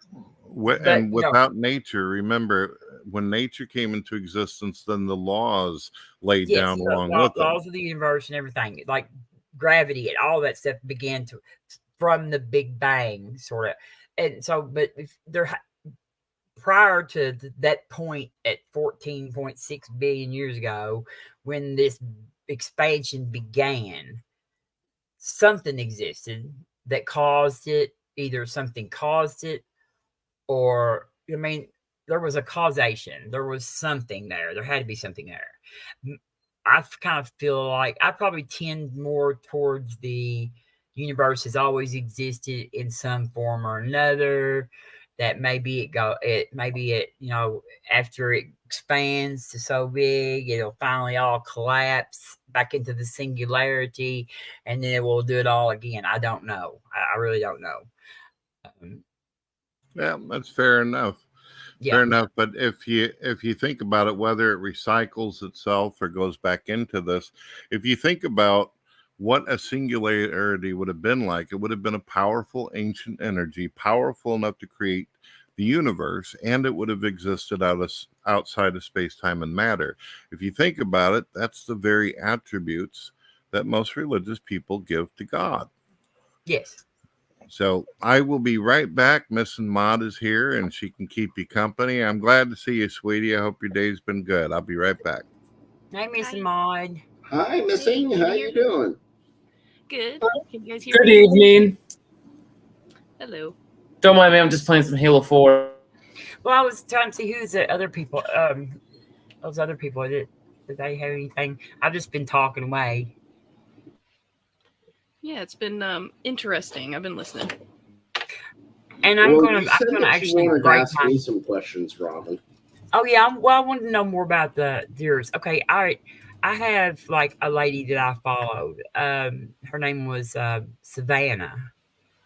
Okay, she is in New Orleans. She belongs to the Black Witch Coven, but she works with, and I don't want to say worships because she works with Lucifer as her that's her main, deity or demon or whatever. Are you similar to that sort of?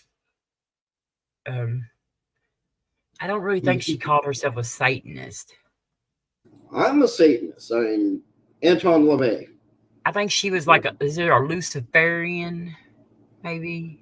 Well, there's Luciferians out there, and they're a slightly different thing. They're more in line with the Gnostic teachings. There's a couple different versions of Luciferians. You have your American Luciferians, which I don't really subscribe to what they teach because it's so broken up from the actual Luciferian text. Yeah. And then you got your European Luciferians, which belong to various secret societies, and they have like a shit ton of text that is just not made public. What American Luciferians have is just like a small fraction of what these guys have publicly. I'm pretty sure she used like the Satanic Bible, or like that was one of her work, some of her.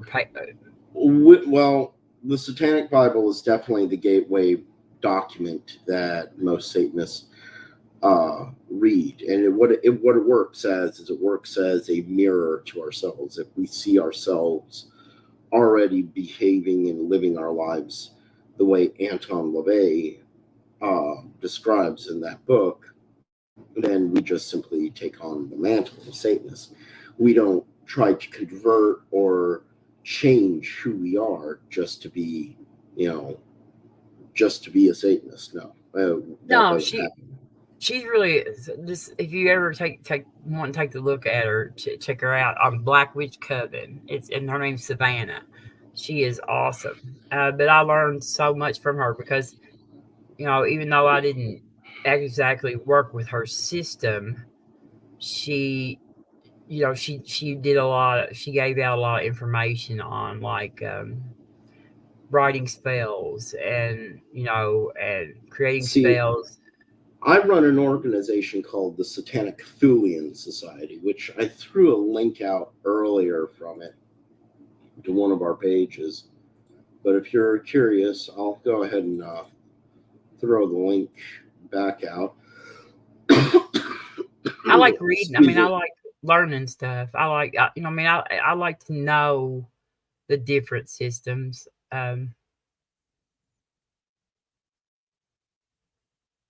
There's so much to learn inside that world. My apologies. I'm still recovering from being sick. There's just so much to learn inside that world. There's so much information. Just so many systems. Yeah, there's a book called The Satanic Testament. Yeah. I wrote the book called Satanic Testament, actually. But I remember she worked with Lucifer in particular. Like most all the people that followed her had like one particular demon that they worked with. This is my book, The Satanic Testament. It's over 500 pages long. All right, so we got a new person in the room. Let me put up something real quick. Uh-oh. Here we go. Robin, unfortunately, I don't know if Missing Mod told you about this, but I get people who like to scream racial slurs at me and yell at me. It's because of the whole Christian thing, but here it goes. Let's see. Yeah. Hello, Rex. Are you There a good you Rex? Are you a good person? You don't remember me, Brett? No, maybe I'll be an ass. Rex. Don't be an ass. No, I'm a good person. I'm not going to flash me. Oh yeah, I remember you. You're good people. You're good people. Yeah, you're more than welcome. I would not break TOS. Sweet. Well, I'm glad you came in, Rex. Where you been? It's been a long ass time. Oh man, real life, being an adult, doing boring shit. Oh no, not one of those. I think I saw you. Were you on another channel a while ago? Yeah, I kind of lurked. I go and talk in like Proverbs Guy and like Father Chuck. I'm all over the place. Okay, you were on Gangster's channel a while ago. I think It might have been Father Chuck's, maybe. I thought were we on Father Chuck's or Gangsters? I thought we were on we weren't on Gangster's channel. Missing Mod, did Father Chuck ever learn how to use his microphone properly? Yes, actually, he did. That's wonderful. Oh man, it was like listening to a snarling animal every time you got a hold of that thing. Ugh. I love Father Charles though. Yeah, Father Charles is good people. I like him and all that, but he used to breathe real heavily into the mic when people were talking. I'm like, you all right over there, Darth Vader? Relax there, fella. I love Father Charles ASMR. It was great. We can't hear him over Billy the truck driver. Yeah. Yes, Robin, I was there briefly. My internet sucks when I stream, so yeah. Yes, if you're the same Robin, then yes. Yes, that's me. Now, Robin, when I seen you in the interview, I don't know if I didn't have my glasses on at the moment, but you had like some big red hair. Did you change that recently? No, I had a wig on. Oh, that's pretty cool. Kind of gave me back some of the vibes of the 80s and stuff. I love the hair of the 80s. If I had known that I was going to be on here, but see, I just happened to be sitting here and I just happened to be on another show, which I had been on Gangster's channel. And then I went to Matters Now for a little while because I'm a mod over there and they were finishing up. And then I was just had flipped on and I saw yours come up. And so that's why I jumped on. But, yeah, I have a big red wig. Well, Robin, I hope you become a consistent guest. You're a very interesting person. And Missing Mod, you've gotten really good at graphic design. I love some of the creative side of some of your videos. Thank you very much. She is very talented. Thank you. Yeah, people, they see my face on video and they think it's a Halloween channel. No. The Mr. Demonic Brett Keane. I keep on trying to get Missing Mod to come on over and do a centerfold for the cloven hoof, but she keeps on turning me down. She told me that. She told me that you were going to get her too. Thank you, but yeah, no. And there's nothing wrong with it.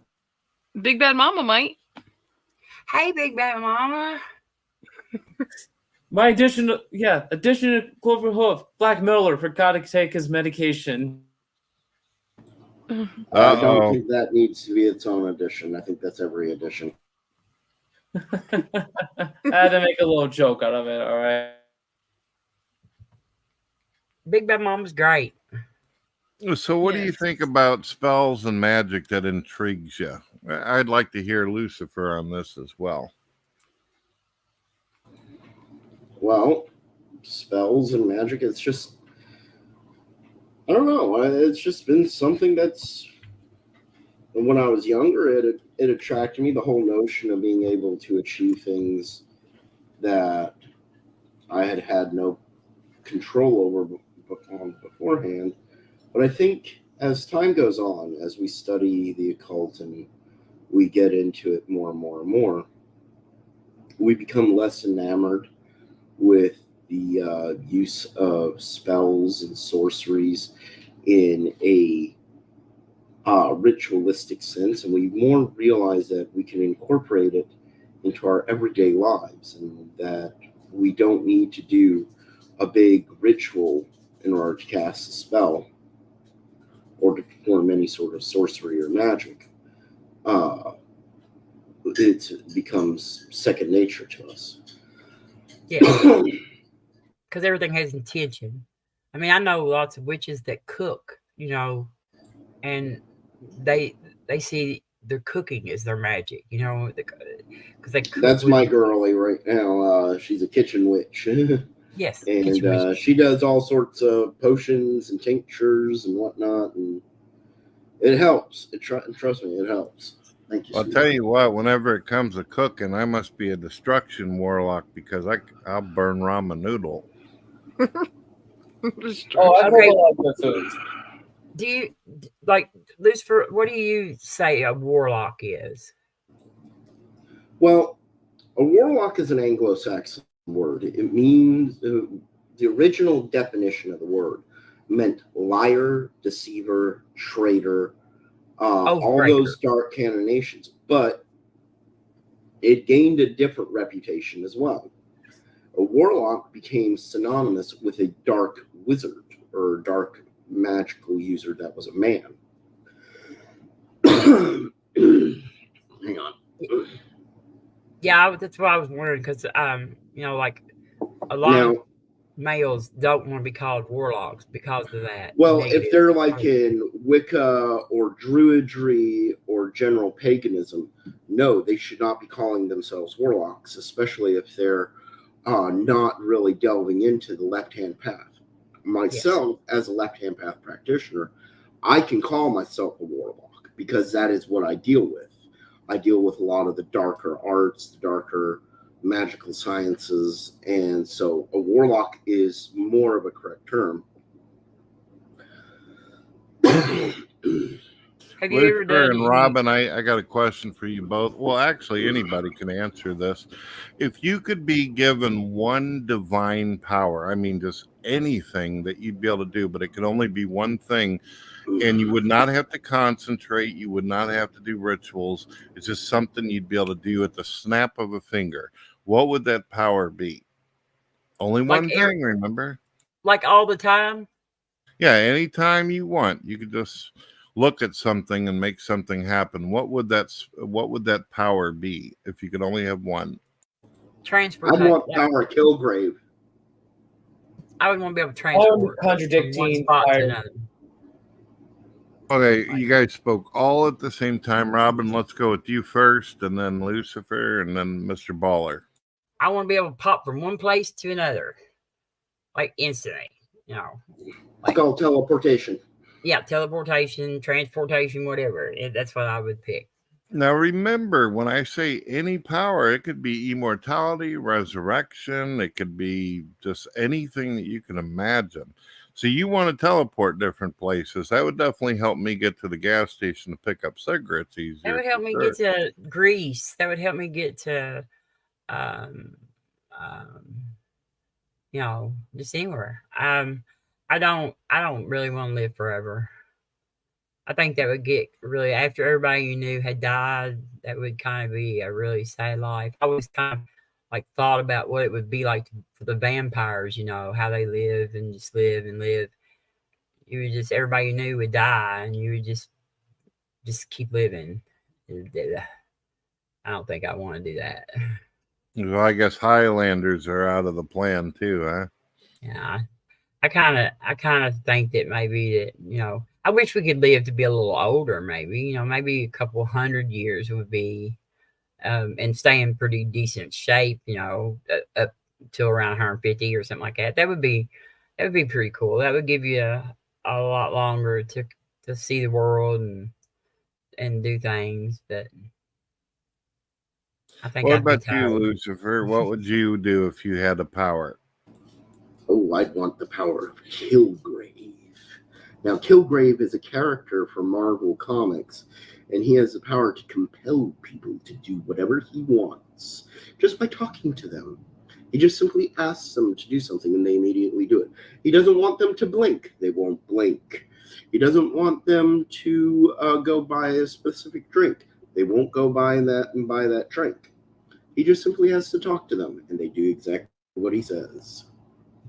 Ah, what about you, Missing Mod? That sounds like a pretty powerful ability. What about you, Missing?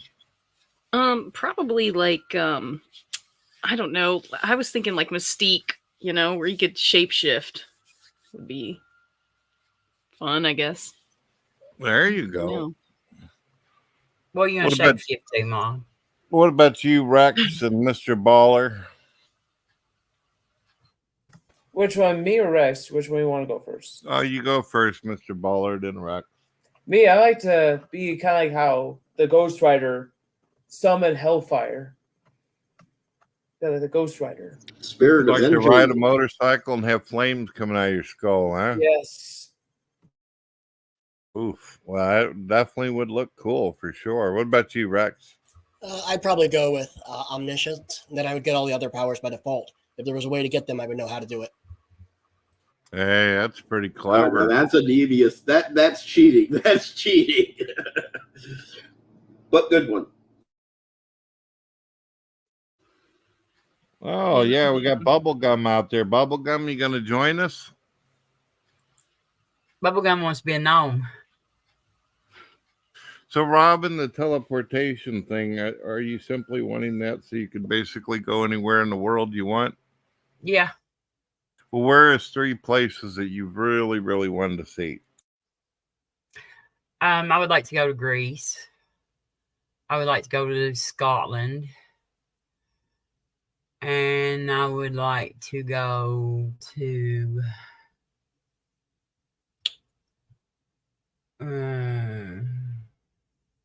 maybe one of the Norwegian countries or Alaska would be nice. I would like to go to Alaska. I don't mind.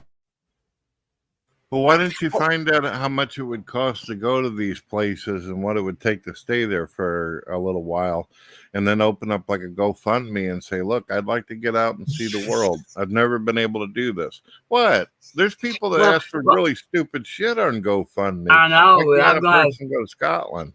2 kids in college. And milk to haul. Dairy cows do not ever take a day off. They work. Oh, you got dairy cows? No, I haul milk. That's what I do. I haul milk. I pick up milk at dairies. I have a pump on my trailer. I back up to the dairy barn and run my hose in there and hook it up to their milk tank. And I pump it on, and then I take it to the milk plant. What's the price like on something like that? Hey, Robin, do you ever watch Hoof GP? Have what? Do you watch Hoof GP on YouTube? Do you watch them? Mm-mm. I mean, I figure, you haul milk and work with dairy farms. That'd be a channel you'd really find interesting. Why is it a milk channel? He's a hoof trimmer. He's a hoof trimmer from Scotland. Hoof trimmer. I don't have nothing to do with the hoof trimmers. I just know that the milk is usually down when the hoof trimmers come. The cows don't like it. Well, what's this kind of milk taste like compared to what you buy at the store? It's very rich. Yeah, it's got butter. It's got it's still got all the cream and the butter fat and everything in it. So it's a lot richer. I drink it some. I don't bring it home because my daughter, because it's not been homogenized or anything, and so there's if you're not used to drinking it, people who are like, I've got one barn that is a Mennonite barn, and they drink it all the time, and they're used to it. Like their intestines, are. If you're not used to it, Brett, it will cause you some serious stomach aches. It can bind you up inside where you get really constipated. Oh man! You gotta be. Plus, it's got bacteria. You gotta teach your body to get used to it. I was thinking that this might be a cheaper way to get some milk around here. I do love me some milk. I thought, hey, I'll just go up and stick a hose on a cow and get it out of there. It's good though. It's really, really good. I mean, it's it's great to make ice cream with. Like if you want to make a homemade ice cream, you can pull cream off to the top there.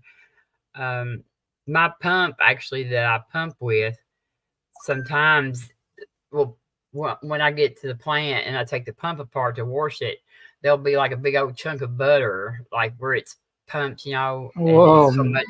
I don't think I want to hear that. Oh, it's good. I eat it. It's so good. Bruh. I mean, Really? it's just like the best butter there is. Can they, do they usually make a product out of this material? Yeah. Well, where I take it to, it's a milk bottling plant. It goes into 5-gallon jugs. They they do all the processing to it, and then they bottle it in gallon jugs or whatever. You guys are probably saying, Brett, you live in Missouri. How the hell do you not know this stuff? We got lots of cows and all that, and I get to smell them when I drive by, but I never got involved with them, like that. You have milk plants in Springfield, and there's another one there down that way. There are 2 big plants that I know I've been to in Missouri. I'm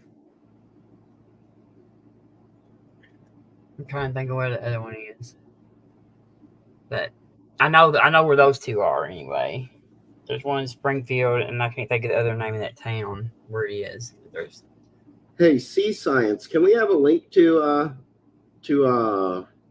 Reed's his oh God, forgive me. Can we have a link to the video that you're talking about there, Sea Science? It's from last week. Does it have to do with cow pumping?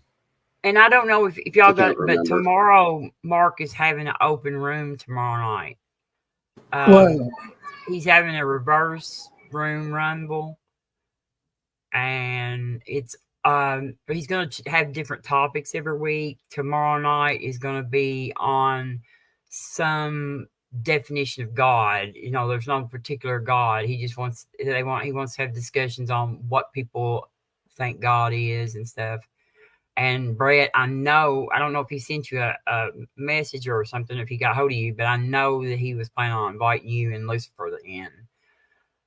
Well, I haven't got any information from him yet. I know he put one of our clips up or something because Lucifer told me that. But yeah, he's been on my show a few times, and I enjoy his company.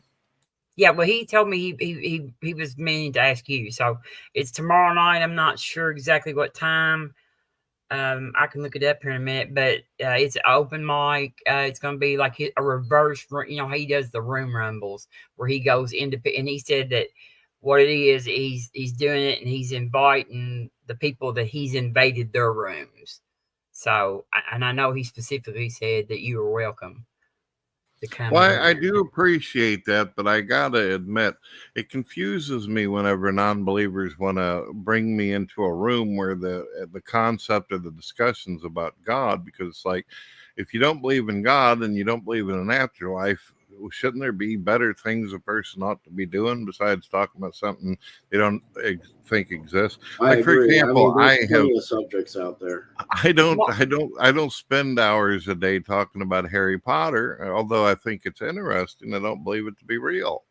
Mark's intrigued by that. He likes learning what everybody thinks about stuff like that. That's fair enough. He's how he is. He's he's respectful on people's beliefs. He's pro science, that's for sure. You ever seen Hellraiser?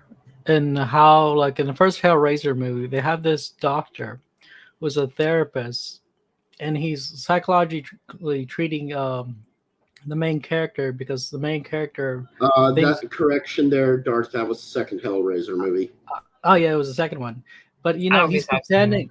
But the psychiatrist is pretending to be empirical scientist. It doesn't appeal to the supernatural, but in secret he's really deep into the supernatural, and that's what I think is happening with Mark. You think Mark is undercover, basically into the occult and all that? Yeah, he's a closet theist. He's bald. All occultists, you ever seen the robes? They tend to be bald. Mark's never been a theist. LeVay, He for wasn't example. raised like that. He was raised in woo though. He did used to believe in spiritual, like spirit, like you know, crystals and things. He did have a period of that. That's his mom was into that kind of stuff. I'm not trying to be pissy or anything, but I have noticed repeatedly. I've been doing YouTube off and on for about 20 years, and I've seen atheists do hangouts for 10 hours talking about God, something they don't believe in. They're just like, you know, if there is a God, he's mean. You know, it's like, wow, 10 hours of this? Seriously? Hey, see Science, how are you doing? Exactly, because I don't believe in evolution. I'm well. How are you all tonight? Oh, see, Oh, I'm doing all right. I'm glad to see you. I hope you enjoy the conversation. Likewise, Brett. I just found your show. I like it. I'm a fan already, so glad to be here. Sweet, sweet. Robin, I hope that I didn't offend you by what I was saying about seeing those hangouts and shows like that. It's just weird. You could you can't, Brett. You will have to do so much more to offend me. I understand, and it's sort of it is sort of a I don't know, a anomaly among us. We kind of, but I mean, it's not really that anomalous because you have people like, I guarantee right now you can find someone talking about Star Wars indefinitely, and no one, at least most sane people, don't think that they have any midichlorian flowing through their veins. So people talk about things that interest them, whether or not they believe they exist. Well, I mean, I think religion and people's gods are more impactful than Star Wars to my life. Well, they created a Jedi religion, according to my friend Lucifer. I didn't even know that. And a Sith religion. People's That's beliefs right, Sithism. their actions. They vote based on their beliefs. They're my neighbor. My neighbor interacts with me based on their beliefs. The society I live in is affected by people's beliefs, and so I think the better you understand people's beliefs and you understand where they're coming from and why they hold those beliefs and everything, then and the more we talk about them, hopefully the cream will come to the top, whatever that is, and the bad ideas will be pushed aside. That's all I hope. Well, the other thing is I'm not convinced that a majority of people who claim to be atheists are actual atheists anyway. And I'll give you an example of that. If I were to ask you right now, do you believe in the possibility of God? Do you believe in the possibility? Yes. I don't believe. I hold a spot that knowing that it could be possible. I do not say a God is impossible. I don't think it's probable. And I don't think that if that God exists, like as in a being, just like, a being that it cares, like, what I eat or something like that. Well, what you just said there is more on the lines of either deism or agnosticism. And the reason why I say that is because the classic definition, and remember, I was a former atheist, so I know the definition well. Classic is philosophy. one who lacks a belief in deities. If you say you believe in the possibility that there may be a deity, you're no longer an atheist. That's the quickest conversion I've had.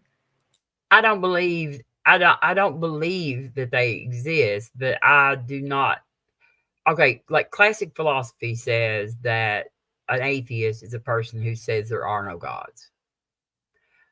Where I'm more of a Matt Dillahunty sort of atheist that says that atheist just means that I lack a belief.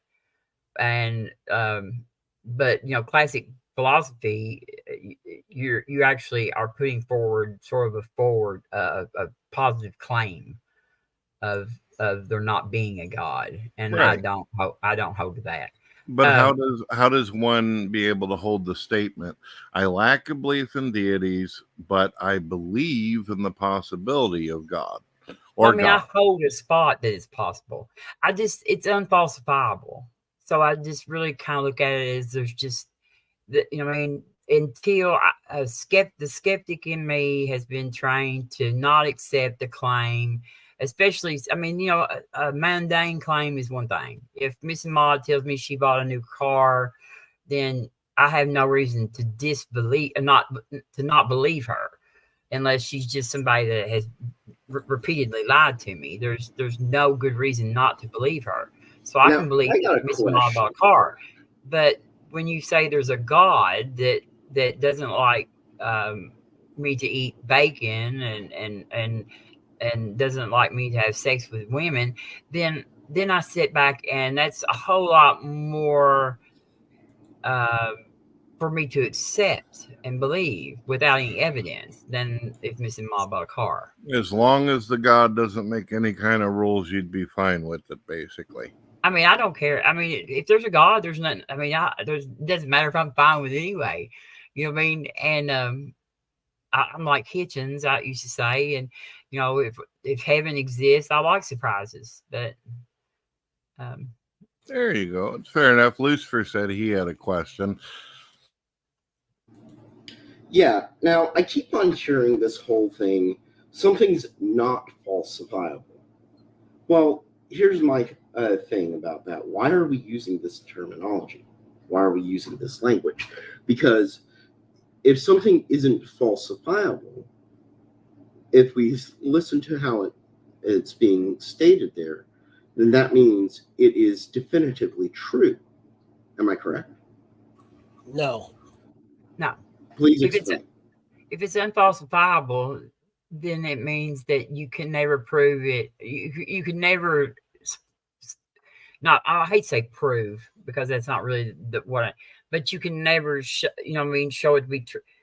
In science, we don't prove like evolution. You try to falsify it, and when you fail to be able to falsify something, that's when you begin to gain confidence in it, when it can survive falsifiability. And so, okay. But then here's the thing. It's not falsifiable. Here's the thing, though. Anything can be put through that sort of testing. Anything. If we can conceive of it, we should be able to test it. Okay, how do you falsify God? How do you falsify God? Yeah. Look around you. What does that mean? Simply look around you. Look at literature and lore. What you're talking about writings? Okay. I'm talking about life in general. I'm talking, but life in. Okay, look at the trees. Is that your argument? Something had to do some sort of intelligent design. Okay, but that's just like I'm being devil's advocate here. That's the argument for incredulity. My whole point is we're using a sort of a terminology that really doesn't make any sense. I'm not saying that there is or isn't a deity. Personally, I believe there is, but the whole usage of the wording, it's unfalsifiable. If you fail to believe in it, if you don't believe in it, then you've just falsified it. So what is the best method that is known to exist for investigating something? Well, I would say if we're going to go the science route on this, trying to prove the supernatural, I think what Lucifer said is pretty interesting. But I think one of the reasons why people go that route, and I know for some atheists when they hear, look at the trees, look at the bees, look at the snails and the whales. Well, here's this. Scientifically, has it always been common knowledge that life comes from life? According to the laws of the universe, is life always comes from life? Science hasn't always existed. I mean, we haven't had the scientific method but like a couple hundred years now. But what we do know, scientifically, 100 years. You're correct there, but that doesn't mean. Okay, but we don't really know how life came about. I mean, we Well, I'm don't. not talking about that. We do know from observation and repeatable instances, which is the tactics of science, that life has always come from another living form. We have never witnessed life come from a rock or an inanimate So object we or can okay. Go ahead. So but you know that's not what evolution says, that we came from a rock. Well, abiogenesis claims that, according to a lot of like science.com and livescience.com, which is a pretty reputable science website, it is claiming that there was some chemicals that came out of rocks, and that those chemicals went into the water and got into some vents and then started mutating and changing into life forms. And then, of course, billions of years later became sentient. Yeah, okay. Right, but like you put syrup that comes out of trees onto your pancakes, you're not eating a tree. I mean, now you got me hungry. I can't even say the word. But no, we haven't worked out that. But we do know that evolution occurred. I mean, we are very confident in that, and we have. Well, I'm not very confident in that. Kent Hovind would disagree with you on there. I know, but Kent Hovind doesn't know what he's talking about. Okay, well, let's try that then. You do believe that abiogenesis You do. I don't know how it started. Well, you do believe that abiogenesis is considered the first evolutionary process, what started the game, right? But I think the more fundamental question is, do you even think that's even logical? I don't care. Yeah, I mean, it doesn't matter what we have evidence. We have evidence. We don't have any evidence. We don't have evidence of abiogenesis, which is the first thing. We have like 5 out of 10 steps that we can produce. But we don't know the circumstances that came about. Like it could have began in the vents of the ocean. It could have began in a puddle. It could have began in. I mean, we don't know, and we will probably never know that because you said we had 5 steps. You said we had 5 steps, and now you're saying it could have happened in a pond. Well, I mean, that's what they say. I mean, that's what when it's somebody like Bryson. But you haven't actually. The point is, though, you haven't actually observed it, though, have you, Robin? You're doing this. No, none of us have observed it. It happened. You know, it happened. It may have happened more than once, but it happened so long ago. What? I think the main problem is we don't even keep observing it because somehow abiogenesis is no longer happening. So the atheists will say, you know, millions of years ago there was many examples of abiogenesis. You know, of non-sentient elements arranging themselves into complex computer-like systems. I mean, I can't say what happened because I don't know. But somehow this is no longer observable in current time. You know, basic elements halfway to a cell. We don't see that anymore. I'm not a physicist, but I do.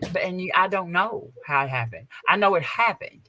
We're here. Well, Robin, that's the main issue, you know, and I hope that you don't believe that we're getting down on you, but there's a lot of atheists out there, especially in social media, where they talk as though they know these things.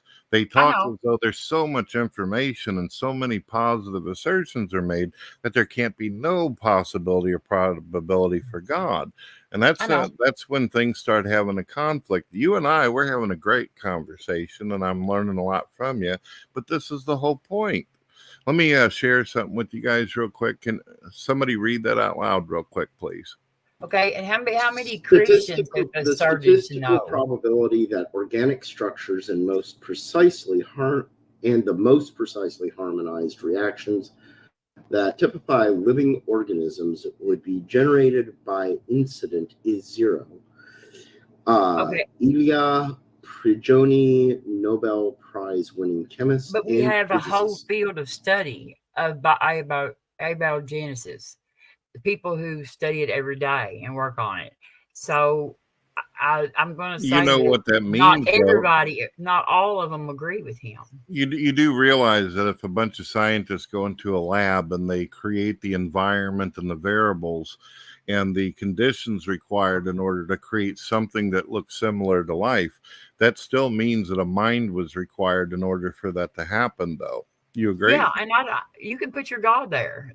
That gap right there, anybody is welcome to put their God in there until we find out something different. That's a gap where God can go. But that's I the thing. I do want to point out There's that nothing I can do about that.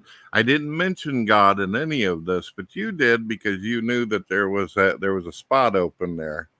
Yeah, you know what I mean. And I don't know what happened. I'm not a physicist or a chemist or even a biologist. I like to play one every now and then, but I do not know nothing about abiogenesis really, other than what I have. Like people like Grayson, who understands it a whole lot better than me. I watch him and Mark and him, and I'm not even sure Mark knows much about abiogenesis. And so I do know that they think they will probably never likely for sure know how life came about on this planet, because any evidence of that life is gone. That would show us how it began. We may be able to even, start life, but that doesn't mean that that's the way it started then. But you do know, you do have the knowledge. Robin, you do have the knowledge that life requires life in order for life to exist. I mean, I don't have that knowledge. I mean, it makes sense. Of course you do. How do babies come in the world? How do some of those inconveniences we talked about earlier? I mean, complex humans, today's modern human infants are not what life was 14.6 whatever, or 5 point. Has it ever been observed that life comes from non-life? Just once. No, I mean we've had proteins that, and see, I'm just repeating. We've had proteins that like will come together and stuff like that. But no, and we have not even been able to produce a cell. I'm not trying to. I hope you don't take offense to this, but I got a thing of peanut butter sitting in my fridge. It's got a lot of protein in it. Been there for a while, and it still hasn't crawled around and spoke to me yet. But we know life came about somehow, and it's just kind of. I mean, But the question is, it seems like the atheist came about somehow. As a person that does not believe in God, I'm expected to know. I'm expected to be able to explain how the universe began, how life began, how it evolved, and just because I don't have belief in God, I'm expected to know chemistry, physics, astronomy. That's kind of like the same. I hope you're not feeling that we're trying to put you in that position, but that's what religious people feel like. We're expected to know this and this and this, even whenever a lot of these religions claim that the God is mysterious, has a mind of its own, does its own thing, but somehow we're supposed to offer it on a platter. See, I don't expect that at all. In fact, I think that if you claim to be able to know all that you probably don't. I'd much rather they say, I don't see how they can claim to know that. To me, that's the thing is, they're not being rational. But that's the biggest thing, though. Religion isn't rational, is it? I mean, Robin, you're taking what Grayson and Mark Reed. You're taking that on faith. No, I'm not. No, I'm not taking it on faith. I'm not asserting that any of that's true, but I do believe in. I do accept evolution, and I did not learn evolution from either one of them. Well, you don't know you don't know if Mark Reed and Grayson is true, so it's on faith. What did I accept that Mark Reed said it was true? What do you feel Grayson has said about evolution that is true? Give us a. I don't get my evolutionary theory from Grayson. Well, you said you listened to him and you. I listened to him, but I've learned evolution a long time before Grayson. I mean, I saw this evidence. Can we just slow it down here, because I feel like everybody it's seeming like we're ganging up on. Yeah, Robin. Yeah, we'll relax. We're not trying to gang up on you there, Robin. Y'all probably I want to break into. I want to break into this discussion. Planet with you, and you try to get me to tell you how it's life began. No, I want to break into this topic really quickly, and because when we talk about this, we're talking about religion in general, everything from science evolution, Christianity, atheism, even politics, it's all religious in one way or another. It's a belief system that we as individuals adopt. I don't agree with that. I don't agree that evolution, if you study evolution and you understand the evidence and the process that works, that it's a belief system. You are basing that on evidence. As much as and I'm an evolutionist, don't get me wrong, I am an evolutionist. I do believe in evolution. But so there is that word, believe. It is a belief that it is correct. Well, yes. Kent Hovind pointed out one thing. If nothing else, Kent Hovind points out one big factor, that all of this is going by supposition. Supposition that certain information is correct. And it can be defined in many different forms. And you think they're compatible, they're equal? You think that it's subjective. If you understand evolution, if you study evolution and you know, you've seen the evidence of the forms. But obviously, there are other people who don't see it the same way you might. Okay, but they haven't.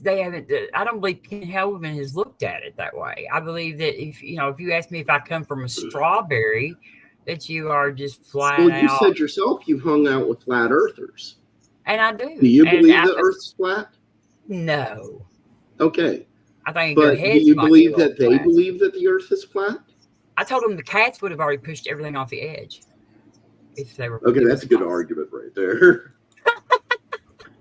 I mean, so that's another thing too, Robin. Is I've heard a lot of non-believers say that science and religion, it has too much conflict with it. There's no harmony there, but that's not exactly true too. What non-believers have claimed.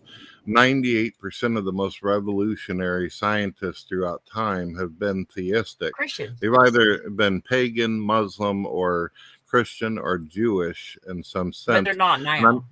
I'm going to provide even Darwin himself said in his book called Descent of Man that evolution is only possible through a higher power.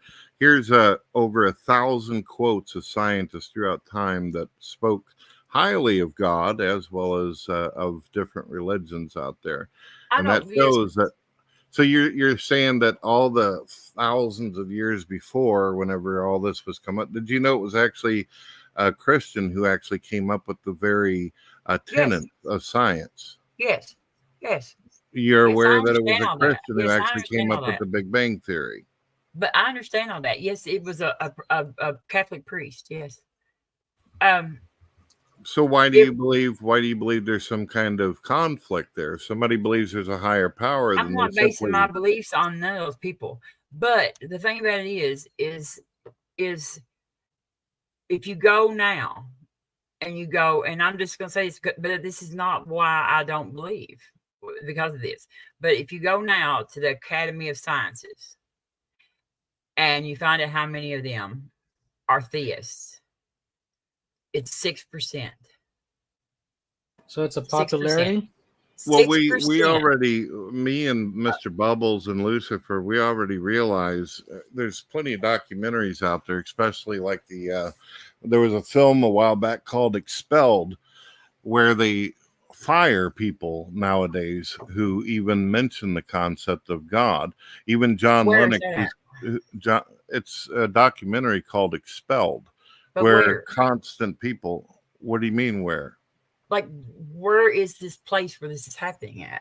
Academia, universities. Yeah, it's happening all over academia, where basically, So if you believe in a God, they're not gonna. Yeah. Well, this isn't a problem exclusive to Christians. I mean, lots of people are getting canceled for thought crimes. You don't think that none of our college professors are theists? Very true, Rex.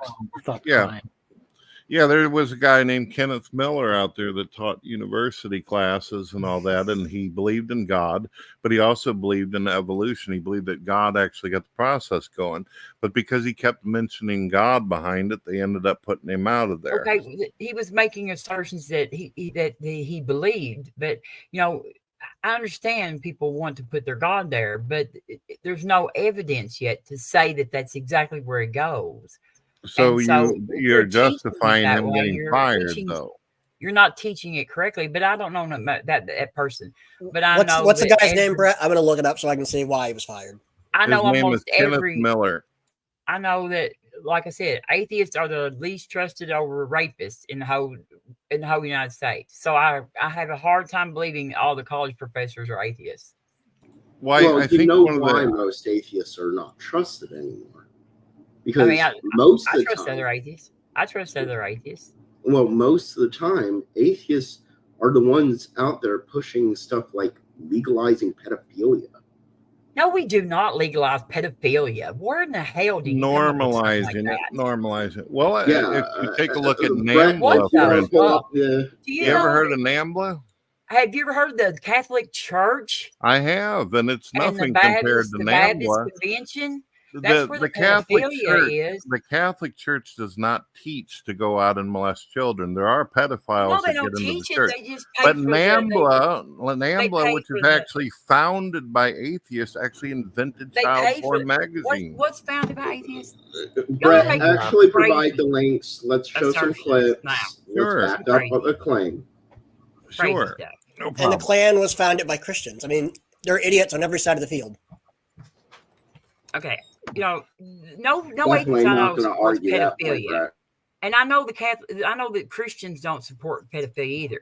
But if you want to go to where the pedophilia rings are, the Catholic Church has been doing it for thousands of years, probably. Here you So- go, right There's here. hundreds So of drag thousands. queen story hour isn't Drag queen child story hour is child reading indoctrination. books. So Isn't you're it by saying that's not child non-believers, though? indoctrination. Isn't It's that reading by atheists? books. So you're not saying that's subliminal. Subliminal? Is It's it still not atheists pedophilia. who are doing It's that? pedophilic. Is it atheists that are doing that? A man it's not dressing in pedophilic. women's clothing is not pedophilia. Reading a book is pedophilic? How are they dressing? Come Brett, on can you now. bring up some screenshots that I know you got sitting Brett, around Brett. on this? Brett, I've Hey, enjoyed this Lucifer, I conversation. went ahead and I posted the link Yeah, where this is NAMBLA going on. is Yeah, I'm gonna actually. yeah. Can we bring this in? We're This is getting getting rough. too weird for me. I can't deal with these. It's most like it's Fox News uncomfortable for you guys to claims, talk about it. okay? I Now, don't live in Robin, red I don't America. mind. Robin, I don't mind you mentioning that Catholics have had some pretty bad people, and there's been people in all But it kinds of wasn't. different brands. It's not all of churches. Christians. But it's fine. not atheists don't support pedophilia. But NAMBLA is actually an atheist organization. That's the point. So is what has that got to do with atheists, though? He said atheists support Take a look. pedophilia. Did you look at the link I gave you, or is it's One, not you're talking about one. No, So- I will look at it. Brett, But do you one support organization- white All supremacy? right, I'm You going to think be white sharing my supremacy- screen, guys. Brett, if that's okay, can I share? Sure. All right. Brett, I'm gonna go because I cannot deal with these kind of crazy claims. Well, you're there's- not looking at the information or No, evidence, Robin. no, because it's just crazy stuff. To say that atheists support pedophilia. I mean, that's just like we me didn't say saying. all atheists did that. I don't say he said. All right. So this is what Brett is. Bye, y'all. Hold up. I'm This is- not gonna. See you later, Robin. Afraid of the evidence? Sorry to hear about that. Bye bye. No, I'm This isn't sorry that you evidence. think anecdotal evidence of one deal here. I gave you an anecdotal evidence. I gave you two: the Baptist Convention and the Catholic Robin, Church. there's no reason. Have you got two? And Have you yes, got two? can. I could probably count off even more Christians than you did whenever it comes to that stuff, and I don't endorse that Okay, any so more than then I why endorse are you- drag queens who twerk in front of children. Now, come on, relax there. Look. There is a difference between a drag queen reading a book and a drag queen dancing. And who the fuck said I supported drag queens anyway? I don't even understand why. Because I'm We're an not atheist, saying I'm that now you endorse saddled with drag defending. queens. Not only do I have to know how life began and how the universe began, now I'm supposed to defend No, we drag don't queens expect and that everybody from Well, else. Robin, that's not a problem. We like you, Robin. We dig you, Okay. and we hope Well, that you then stick bother to around. ask me We're what my sorry if beliefs you are. become offended. We're Okay. sorry and apologize if you become offended by any of the comments that we've made. We're sorry. Okay. All right? Thank Okay. you. And Well, I apologize if I've offended you. I just don't want to support nobody's beliefs but my own. Okay, Okay, Robin. fair enough. So, Lucifer, you seen the information? Yeah, I don't know if you guys had it up on your screen or whatnot, because I couldn't see what was up there or anything. But I was highlighting some of the words that was coming up. If you want, I can reshare the screen. No one doubts that he is correct that NAMBLA was started by an atheist. It just not. It doesn't. I just don't. It doesn't. What's the point? I mean, if that's pedophilia, I don't care. Sounds what like it's like that you guys are trying to cover up this past. He needs help, and he needs to be away from kids. I don't care if he's atheist, if he's a theist, if he's a deist, if he's the problem, Muslim. Robin. The problem is that most of the people who are pushing for things like NAMBLA and the pederasty. Pederasty, is that what it is? That's people who are just attracted, but they supposedly don't go on. Yeah, they're trying to normalize it. The problem is that great. Go ahead and link your evidence. Link your evidence for that statement. I'm sure you have hardcore facts for such a dramatic statement. Drag Queen Story Hour. Drag Queen Story Hour is not pedophilia. So even if that's correct, you're wrong. I'm going to go ahead and look it up.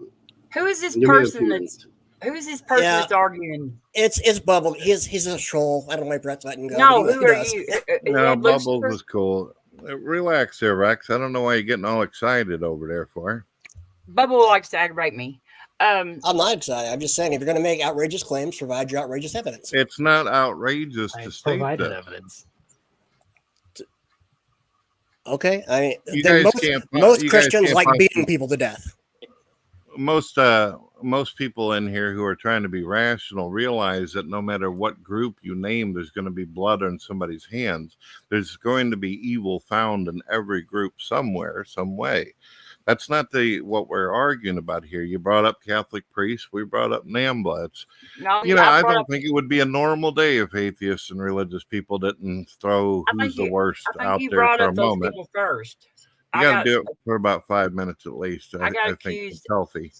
I was told that atheists support pedophilia before I said anything about the Catholic Church. Right. That correct. That was the first statement made, which put us on, I guess, just trying to figure out why.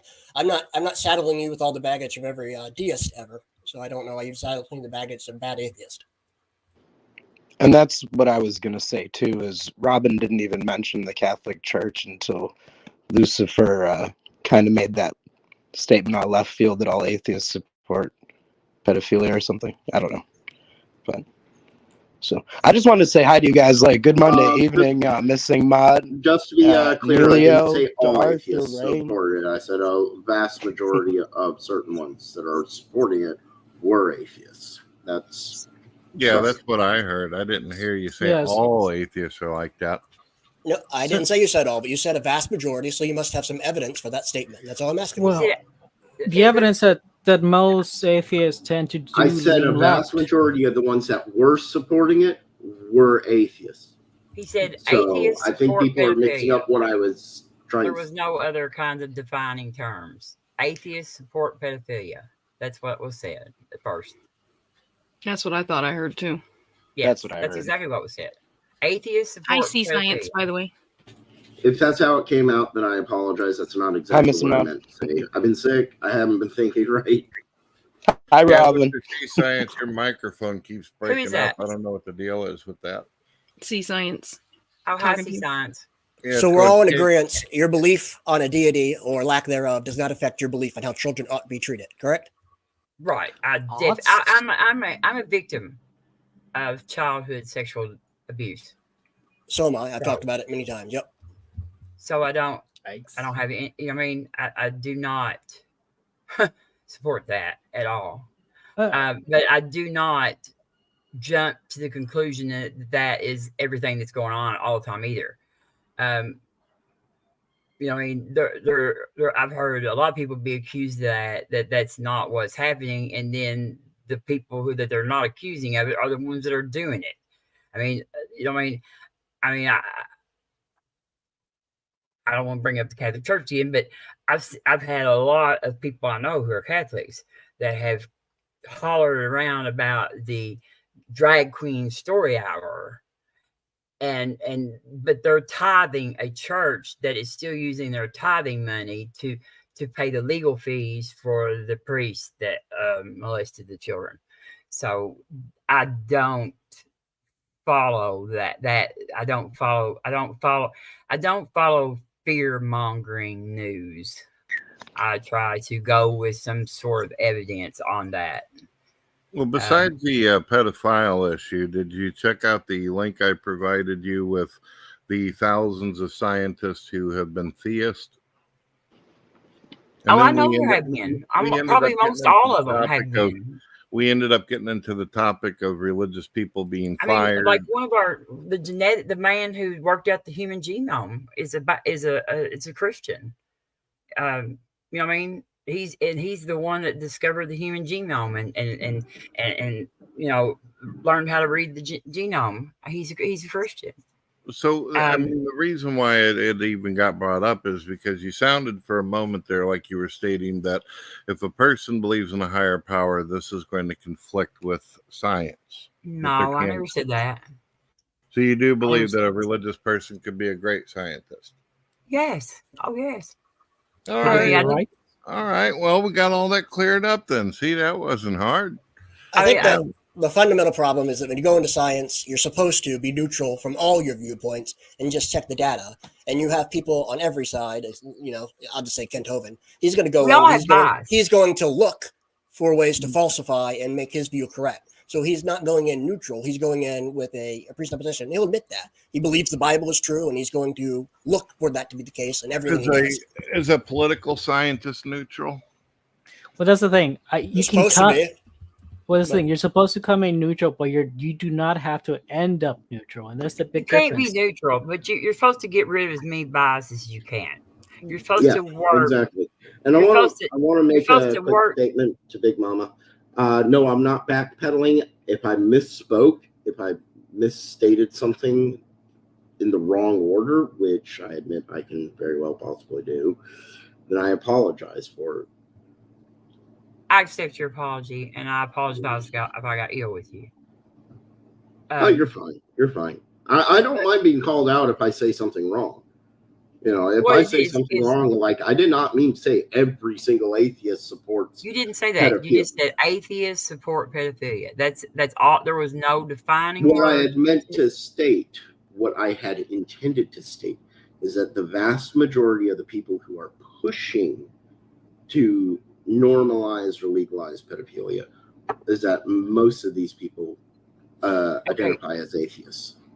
What like in the southern red states, child marriage is more prevalent and more legal. Now Kentucky's pretty good. Kentucky's like 16 with consent, but then, you know, there's Tennessee actually tried to remove all illegal age limits last year, and it didn't pass to their state house. They wanted to, so there would be no minimum age requirement to get married for children.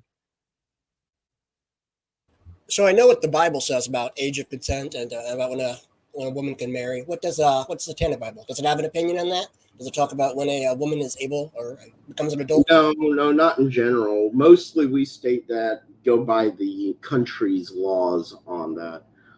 Basically, you walk as a wolf in sheep's clothing, and you abide by the laws of the area that you're living in or that you're in order to address that. So if the laws state that something is legal, then it's legal. If it doesn't, then you don't do it. But you must certainly have your own moral judgment, right? I mean, so if the laws say it's okay to marry a 13-year-old, are you going to marry a 13-year-old because it's legal? I personally wouldn't, but that's just me because I find them too immature, mentally immature. Physically, if we look back about 100 to 200 years, that was, you know, perfectly legal. That was actually considered prime marrying age. Yeah, but that doesn't mean it was good. I mean, we actually have learned more about also look at the time frame. Look at Game of Thrones, for example. I know, but we've learned more about what's good for people's bodies. As soon as a girl had her first menses, she was to be married off. That was medieval times. And that still happens. Still that way. Yeah, there's still plenty of places in the world that do that even now. But we now know that a girl's body, even though she may have started her menses, her actual body is not matured enough until like between 15 and 16, and so we push it up to 18 most of the time before it's actually safe, because having children before her body has fully developed, because she's not developed yet, even though she started also her look how period, long our lifespans are now. I mean, she hasn't compared to back developed, then, and so like having compared to children sometimes back will kill then, her. you lived a long time if you made it to your 30s. Back then, That's right. they just didn't live very long. So as we soon know as a it's girl bad. was capable of doing it, they were married off.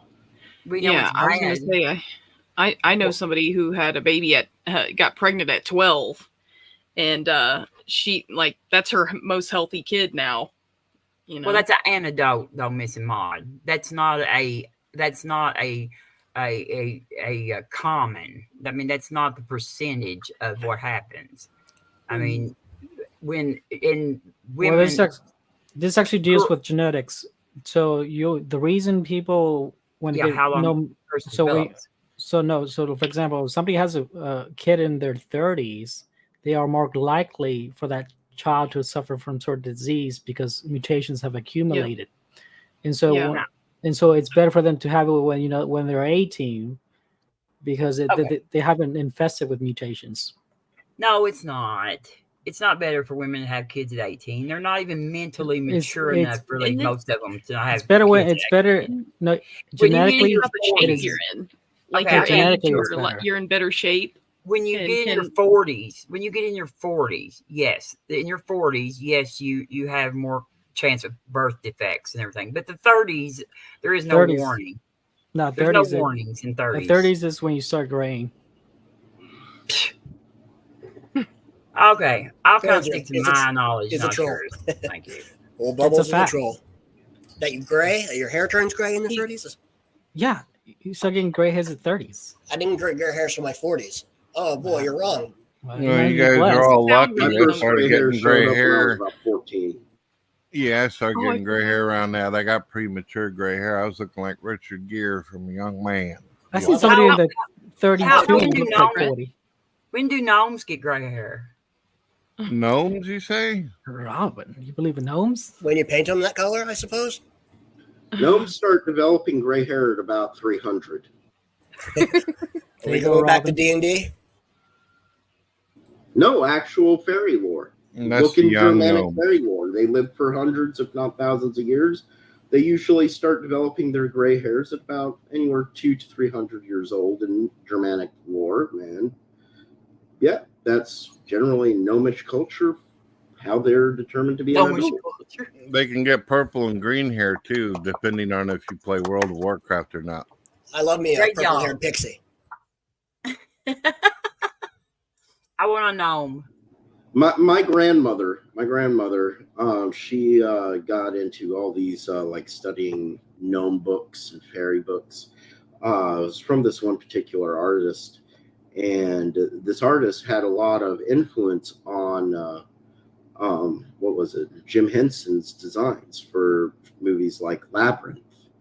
So it was very interesting stuff, and it got me interested in it. And I picked up a TV show when I was young that was called The Adventures of David the Gnome, and I started watching that, and it got me interested in looking into the history of gnomes, and I started reading up on actual gnome lore and fairy lore, and it's a very interesting subject. So when I first came in here, you guys were talking about magic, and it's sort of related. Does anyone here actually believe that gnomes and elves and fairies, exist? Rex, we believe in God. I've seen a few dwarves. No, that's right. Missing Mod says, Brett, how old did you start getting gray? About 13 years old. I'm serious. Whenever I was at school, people would go, "Look, it's Moses. Where's my commandments?" You know? Moses. I called you Moses in school. Yeah, Moses. Yeah. Man. Well, Moses is pretty cool. So were people? Yeah, like the Charles Heston one. Were you bullied a lot in school? Your what hurts?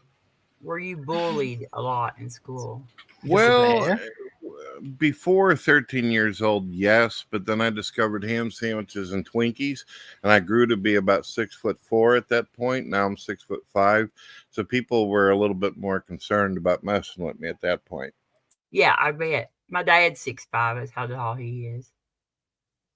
Yep. And then people stopped saying Moses. They were more like, fee, fi, fo, fum, no fuck with that guy.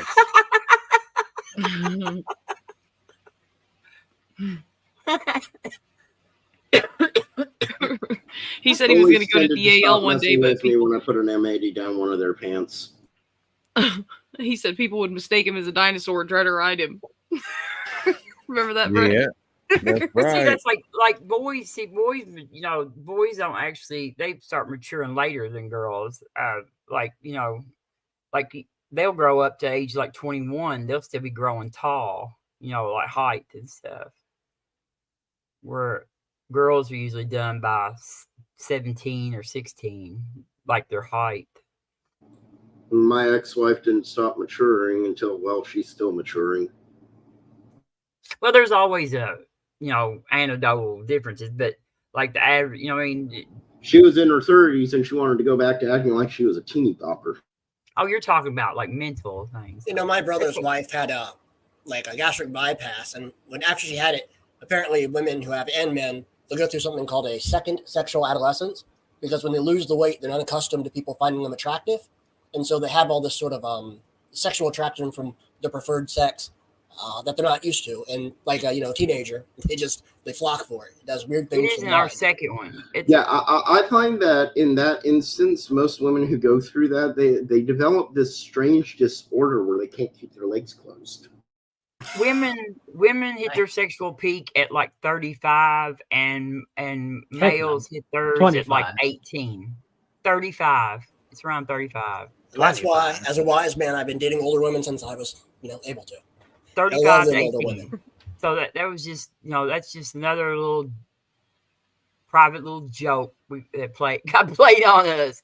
We're supposed to be dating 18-year-old boys. That's rough. And I'm 55. I don't even know what I'm supposed to date anymore. Single dads? 18-year-old. They're Have stronger. I am serious about what I was asking you. Did you try Tinder or anything like that? No, I'm not trying. No. I mean, I will never, I'm not going to say never, but I'm not looking right now. I don't care. I have 2 kids in college, and the last one sort of like, flipped me off the ledge for a while. So I'll just stay right here playing on the ground. Did your husband? I'm happy. If I've got some, a couple of male friends that if I called them tomorrow, we could go out and eat supper or something like that around here. We're good friends, and I just, I'm happy. If I was missing anything, maybe I would care more, but I don't. I like not having anybody to answer to or anybody to have to. I have a snake, a bearded dragon, I have 2 rats, 2 pet rats, a cat. I got 12 rats. Do you? I had 3. One of them died. One of them's got a big tumor on her right now too. So I don't imagine she'll be. You can come take some of mine. I don't want this many rats. I don't want it. I don't want these anymore after they're gone. But they were snake. They were all of them, but one was snake food that was too big, and we got it home and we couldn't. The snake couldn't eat it, so it ended up having to go in the cage. And I have there's what is that thing up there? A gecko, a leopard gecko too. My goodness, you got a zoo going on over there. Yes. We got 20 cats. My wife likes to feed all the animals in the neighborhood, and they all come here. Oh, they're about the size of tigers now. She feeds them so well. Goodness gracious. I have the smallest cat you've ever seen. It's like 2 years old, and it's like barely bigger than a kitten. It's so small. It's the rats whip it. Because it likes going up. It tries to pet the rats when it catches them like their backs turned. It'll go up there and try to pet them, and they come over and hit it. Yeah, she gives them all these weird names too. I'm like, well, what's that thing called? That's popsicle. Like popsicle. Where do you come up with that? Why not Garfield? It's orange. Oh, it's creamsicle. Yeah, we have a ball python and a bearded dragon. My mom told her friend that we had a Komodo dragon, and I was like, "We don't have a Komodo dragon, Mom. We have a bearded dragon." You had a bearded dragon? And she was like, "What's the difference?" And I sold about 1,000 pounds. You said you had a bearded dragon? What's that all about? Do you know what a bearded dragon is? Not sure. I'll probably have to look it up. Yeah, but that got me because we were getting into gnomes, and you're like, I got a dragon gnome. They're about this. They're about this long, something like that, and they've got like fringe around their head. They got great personalities. Yeah, have you had to express their what is it? Their pores down on their legs. Yeah, you can train them. You can train them to like fetch stuff and walk on a leash and all kinds of stuff, but they're not. I mean, they don't weigh over a couple pounds at the most ever, full grown. You know, and a Komodo dragon weighs like probably 1,200, 1,300 pounds. I just looked it up. I recognize the bearded dragons now. Yeah, it's got kind of a spiky thing around its neck. Yeah, like a fringe on around its head. Not to derail this too much, but Brett, that guy you were talking about got fired. You said his name was Kenneth Miller, Miller. I believe it's Kenneth Miller. Yeah, I'm Googling it. I can't find it. If you can link it to me, I'd like to research it. Or you can, we can find it later. Try YouTube. Look up Kenneth Miller evolution. Yeah, I've Googled like all sorts of, normal things. I look for videos. I just haven't found anything. There's a Kenneth Miller who works for Answers in Genesis. Maybe but it didn't say he was fired for his faith or anything. Well, he obviously wouldn't get fired from Answers in Genesis because that's an organization of Christians right there. Right, but I mean, maybe he got fired and then went to them is my thinking. Yeah. No, it's weird too because Kenneth Miller was on the ball whenever it came to, I mean, that's what he was teaching people. It's just that he believed that the main source, and he made it clear too. It's not like he sat there and told the students, "Oh yeah, I know God did this." He said, "This is my faith, and this is what I'm teaching is evolution here." So he differentiated it. So you took his class? No, I didn't take his class, but he's got lots of videos up on YouTube where you can see where he was doing that. I didn't realize that he was in the Answers of Genesis organization now, but it makes sense because he was well known and he lost his job. So, yeah, I mean, it sounds pretty banal what you're saying. Like it seems like you wouldn't get fired for just stating you had a belief system. No, because first of all, that would be unconstitutional. You know what I mean? You can't fire somebody based on their religious beliefs. Now when you teach in college, until you get what they call tenure, if you're in a teaching professorship, then you are expected to do like research and work and stuff too while you teach. And so you have a minimum amount of work that you have to do other than just teaching class. You have to actually do work, what am I trying to say? What I'm finding on Kenneth Miller is that he was demoted and transferred after he caught one of his students with a gun and he detained her. I think that's a different one, but I saw that too. Is that the same guy? I don't know. I don't recall ever hearing anything about a gun deal, but it was want the girl come in there. But if you want to see what I'm talking about, you want to check out a thing called Expelled, where basically what his name Ben Stein actually goes around and he does all kinds of interviews with all these people. Ben Stein? Yeah, where he does interviews with people that show that they got fired for their religious beliefs. I'll check it out. The only reason I'm so critical is because It's like I think we all listen to Kentova, but he often talks about that judge in his trial, about how she attacked Christians. If you do any like surface level research, it's just simply not true. And Ben Stein is like really, really, really, really far in the rabbit hole, kind of. Well, I mean, during the documentary, he just simply asking these people, so what do you think that you got, fired for? And then the person goes on basically their rant about why they feel they got I've never been fired for anybody. I mean, I've never been fired actually, but if I had ever been fired, it would not have been my fault. It would have been somebody else's. I definitely would have blamed it on somebody else. I don't know of anybody that got fired and said it was my fault. I did it. So we can't trust people's subjective opinions. They have to have evidence they got fired for that reason. But I used to, you manage places and people they do horrible things and they're just bad at their job, and yet they'll somehow blame you when you fire them. It's just a skeptical me. I don't, I'm skeptical. I'm skeptical. So if I were to tell you that a couple hundred years ago, instead of allowing atheists into science, they would prefer putting them on stakes and burning them, you'd accept that though, wouldn't you? What do you mean by accept it? I just posted a link to I don't know. Did they burn movie? Can you check it? Tell me if that's they burnt the right witches link. though. I mean, I was going to make that claim when you're talking about how many Christians and religious people were scientists. There's like how until recently you couldn't profess to be an atheist without social stigma at least, and maybe threat to your life at worst.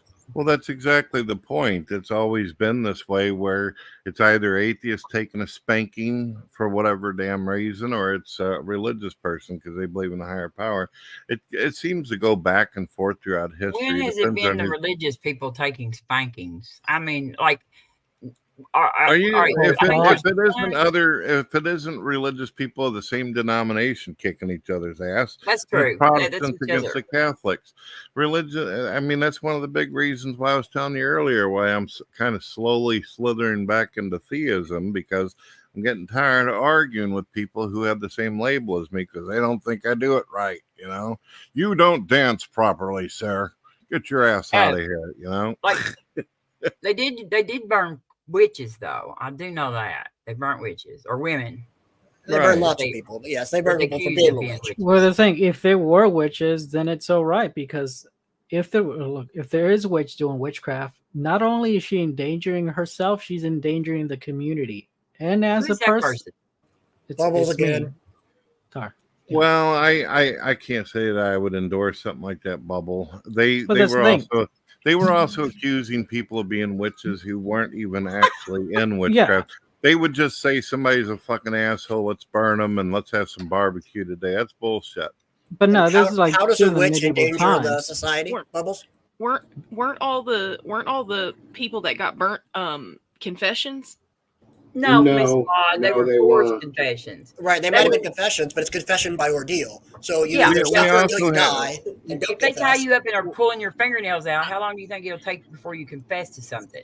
There was another terrible issue too, Missing Mod, where I don't know if this was a few hundred years ago, something about an entire group of people were eating like shitty stale bread or something and started hallucinating. So everybody was fucking said to be the devil, and they just started killing each other. It was kind of like a Jacob's Ladder moment. That was the Salem witch trials. There you go. So you got to watch what kind of bread you eat. Apparently, you'll start having a Pink Floyd fucking moment if you eat the wrong bread. Well, I thought the Salem witch trials were based on the young women who were just accusing people of being witches for sort of vengeful, petty reasons. Yeah, there was a whole bunch of different. There's some theories that say that the grain was tainted and it was causing hallucinations in some of them, but there's a lot of. My personal opinion is that a few of them probably jumped on that bandwagon just to get back at people who they didn't like. Right. And teenage girls are not the most like, mentally stable, rational people in the world. And now they're teenage boys, especially if you get them around a teenage girl. I know, but these were all the girls. The Salem witch trials were the girls that made the claims. But like in over there in England and stuff, there was like 60,000 women that were tortured and killed for being witches, and because they wanted to steal their stuff mostly. It wasn't just women. I mean, a lot of it was though. Like 80% of them were women. But like if a woman's husband died, some of them were just plain old Jews. They were targeting Jews as well. And this is the Spanish Inquisition. They weren't calling them all. They weren't calling everybody who was a heretic a witch. They were, charging them with being Jews as well. Oh, I'm not talking about the Spanish. Non-Christian. So even Muslims got the axe. I'm talking about in England when the witch trials were going on, when the book. They were also calling them Jews too. The Keane wrote the book about the witches. The Hammer of Witches. King James edition. Yeah. Yeah, Lucifer, you are right. If people look up a guy called Torquemada, he was a real champion of love. You heard of Torquemada, right, Lucifer? Mm-hmm. Yeah. Oh boy, that dude. Wasn't he the one that came up with the anal pear or tear or whatever the hell that thing is? The pear of anguish. Oof. Oh, the Pope's pear. What a lovely toy. Is it the book called The Hammer of Witches or something? The Malleus Maleficarum. No, that was a different guy. Yeah, Malleus Maleficarium or something like that. It's the Malleus Maleficarum. I think, Brett, what you're talking about with bread is ergot poisoning. Yeah. Yes, ergot poisoning. You're exactly right there, Rex.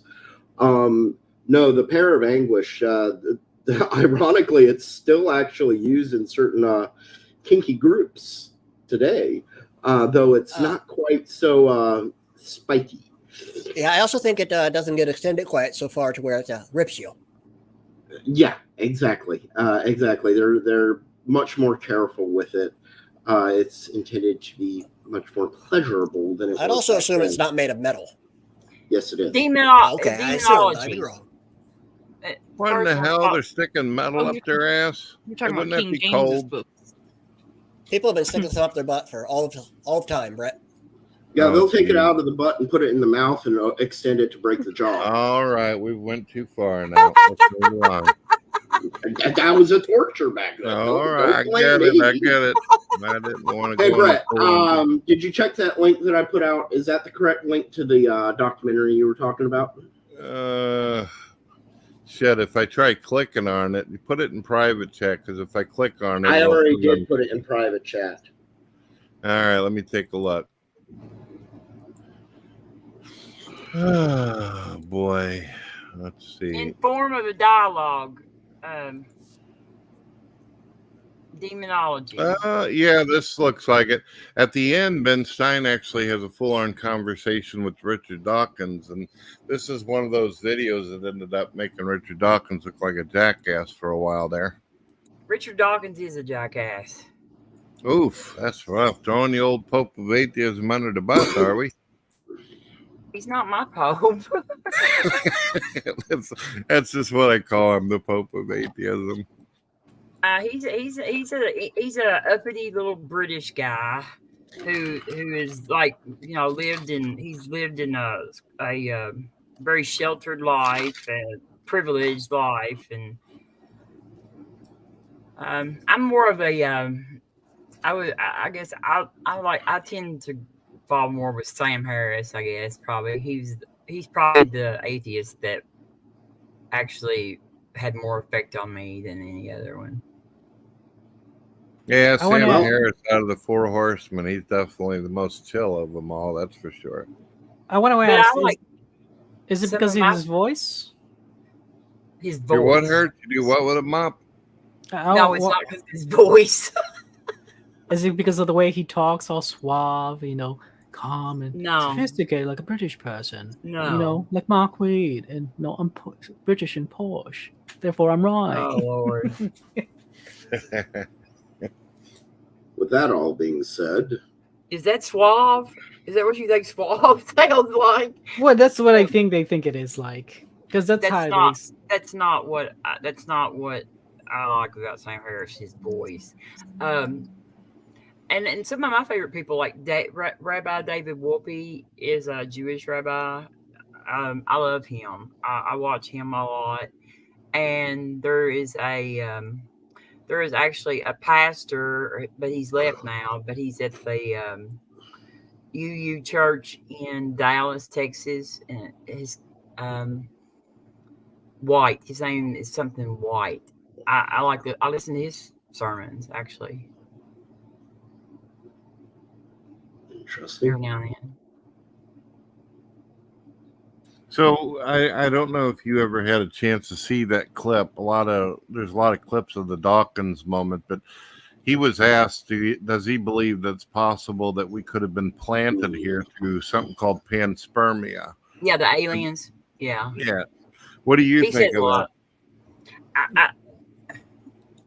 I mean, life arose here or life's here. It could. We don't know how. We don't have. We have like walked into the ocean and took a cup of water and said, "There's no whales in here." You know what I mean? So, I have no idea. I don't guess I'll never know. I'll probably be dead before we can ever travel far enough to even find out there's life on our planet. It's possible, probably. I don't know how probable it is because I don't know how probable it was that it arose here. I'm not too worried about them coming here, but I don't really think.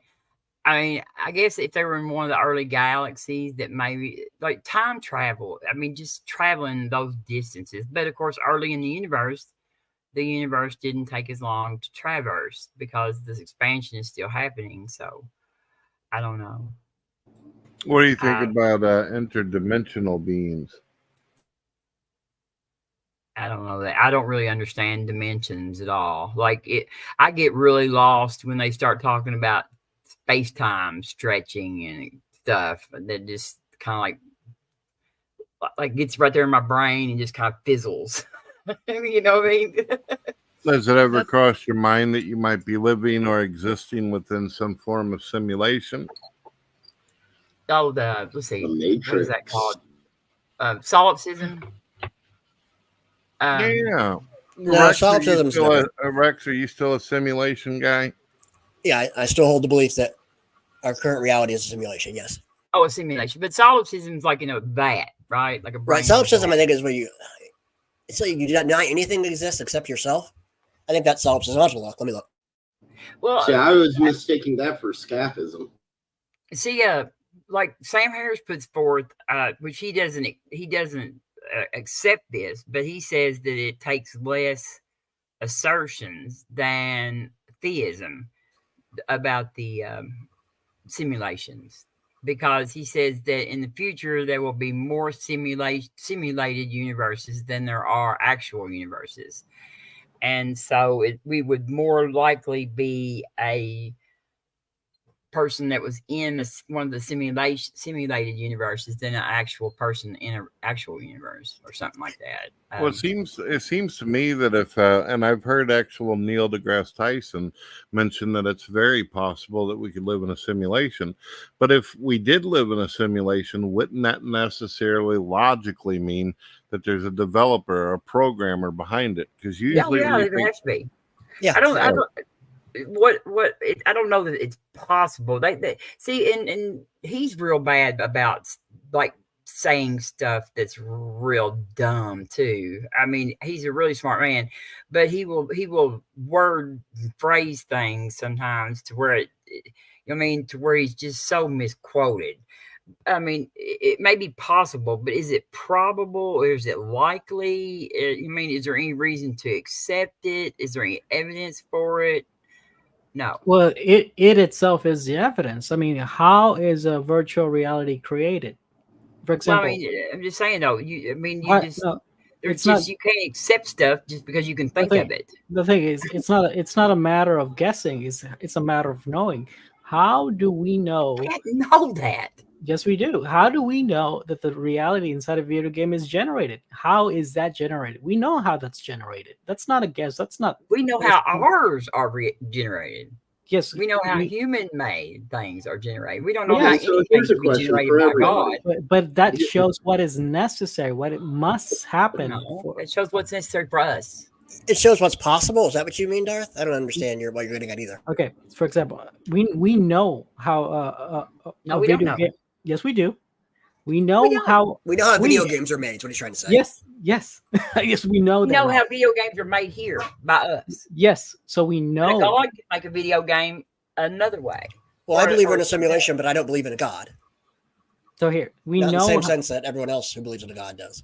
So Well, we I know that, but you believe in some representation of a powerful being, though, still. Yeah. Yes, I believe that there is a being that is, for all intents and purposes, the master of reality, but simply because they are technologically advanced to a point where nothing else could challenge them. Master. Right. So basically, you believe in a video game programmer. That's, in a way, a technological concept of God, though. Yeah. Correct, except that I believe, yes, obviously, I believe we're in a simulation, thus it had to be created, but reality itself is not created. But it's okay to use the word God. That's not like a bad word or a curse word. I don't mind using it. It just comes with baggage. Well, Lucifer seemed like he had a question earlier, and I hate to see people sitting there waiting until they die of old age. Gray hair. I'm going to stir the pot again. But then I'm also going to state that here pretty soon I'm going to have to dip out. I'm kind of starting to suffer here with my hacking and whatnot. But all right. So if you could live knowingly in a simulation, would you do it versus reality? Would you willingly step away from, real life world as it is now in order to live your entire life in an artificial simulation of your choosing and design? Well, if it's my choosing and I get to set it up the way I want to, I'm already a big-time gamer. I already love immersing myself in games. It would be nice if I get to take some actual sentient living beings with me, though, if they agree. Your cats?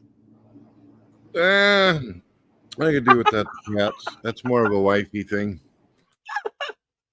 That's an interesting question there, Lucifer, because if you ask if you just grant the atheist, well, if you think God did it bad, then how would you do it?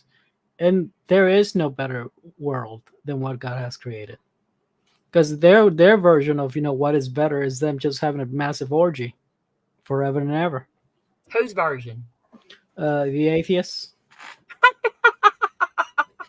Bubblegum, you're hilarious. Missing Mod, would you like to jump in on this? I would probably just. I don't think I would go with the simulation because I'd probably do something that wasn't any good for me anyway, somehow. And then it's like exciting, if you're not planning it. I guess. That red car. You You can get that pretty red car you got in that video. Oh. Well, can I change my mind after? Yeah, you can change it every day. In the simulation, you could have everything that you want to, and that becomes like your version of reality. That's the point of it. You can have it the way you want it. But people that have everything they want aren't happy. Correct. True. That's true. Bam. It's not a question of whether or not you can have everything that you want. It's whether or not you would do it. Yeah, I mean, I guess, of course. Would you? I'd try it if there was like an option to say, all right, this is all illusion. I'd like to get out now. Okay. It's like it's a do or die thing. You're either going to stay in the material world, living out your life in an uncontrolled fashion. It could be hard. It could be painful. You could die of colon cancer and be completely aware of the agony in which you're going through. Or you can choose to enter a simulation of your own design, of your own creation, with your own set parameters, and that's how you would live the rest of your life. would you I do think it would be easier to make the decision to go into the simulation if you give me about 15 more minutes of looking at Twitter and all the stupidity from humanity, and then I'll be able to commit. I would not. So you're agreeing God's creation is the best? That's what Whatever. I wanted to go No, with too. Whatever. You can give your God credit if you want to. That's your choice. I mean, can you conceive another world that is better than this? Oh yeah, but that doesn't mean I'm gonna go to it because I have daughters that probably wouldn't go to. But yeah, I can conceive a world where pedophiles didn't exist. I can conceive a world where hunger didn't exist. I can conceive a world where. But did you know? But you know what is tapeworms didn't exist. I can conceive a world where no murderers, no killers. Poison ivy didn't exist. I mean, so yeah. But I mean, Robin, do you know what is required for such a world to exist? No, and you don't either. Yeah, it means no free will. So unless you're willing to surrender free will, what does free will have to do with poison ivy? It has to do with the murderers and pedophiles. Okay, well, we're talking about Mr. Lucifer put it like this: if we could live in a simulation where we're in control of what is going on for us. Now, if we're adding other people to the simulation, whether they volunteered or not, then that becomes a completely different philosophical challenge. Yeah. I don't think my daughters would go. So my whole worldview is based on simulations, and I don't think. But you're already there. Right. I don't think we have any control. Having control of the simulation defeats the purpose of simulation. So if you know that you're in it and you have control of it, and you're not treating it like in a sort of game sense, then you don't. So my worldview consists of these beings going into simulations because they're in a post-scarcity society. When you want for nothing and you live forever, it becomes tedium to a maximum, and you must do other things. And knowledge of that tedium in itself is unpleasant. Well, it's Groundhog Day. That's a good point. Right. At some point, the future stops being a promise and starts being a threat. Yeah. Don't you want to coom forever? All right. So here's my next part of that question. If you could choose what sort of simulation you would live in, what would be that base simulation? What would, like, say if you had a fictional story universe? It could be anything from Dracula. It could be the Time After Time. It could be Star Wars. It could be Star Trek. Anything that would be your base universe for your simulation that you would reside in. What would it be? I don't think it'd be any kind of movie stuff. It would have to be like a completely original type of fantasy world where there's no opposition or worrying about a fucking vampire biting me or something like Dracula, So no, it would have to be. It would just have to be purely clean. I've thought of this type of concept a lot, Lucifer, and I've actually thought of myself as, what if I were in the position of God? I remember when I was younger, I used to think I could do so much better, especially when I was an atheist. But the more and more I thought of it, and the more reading Twitter and looking at social media, I think I'd make a terrible fucking God. I'd be resetting shit every damn day. It'd be floods all the way down, wouldn't it? No, I wouldn't even flood. I'd just say fuck it and then just, make it shoot off like fireworks or something. Yeah, it's definitely almost time to reset them again. Yeah, I thought when I was a young man, I'd give milk and cookies to everybody and it would be a fucking Santa Claus time. But no, after seeing some of the shit, especially today, Missing Mod, what I read on Twitter, man, shit would have got reset right there in that moment. I'd have made a terrible God. Yeah. Why do you spend time I on don't want that job. I spend time on Twitter. I mean, it's designed to keep you outraged, and it seems like that's what it's doing. The stupid people have always been there. They just have access. We have more access to them now. Right. But all this is great and everything, but it doesn't answer my question. What would be your base universe? The best universe. Story universe. Say that again. The best universe. Everyone should pick this. Warhammer 40K. That is the universe you should live in. That's a where rough there's one. nothing but war. That is rough. But can you imagine being a space marine? I mean, yes, your life is hard, but you have a purpose. In the 40K universe, you're just at a constant battle with chaos. Okay. That kind of That's sounds my like God. what we're already dealing with there, sir. Yeah, Darth, kinda what is. would be your perfect universe? I really like cyberpunk features like aliens, Blade Runner, sort of like a mix of that. Still have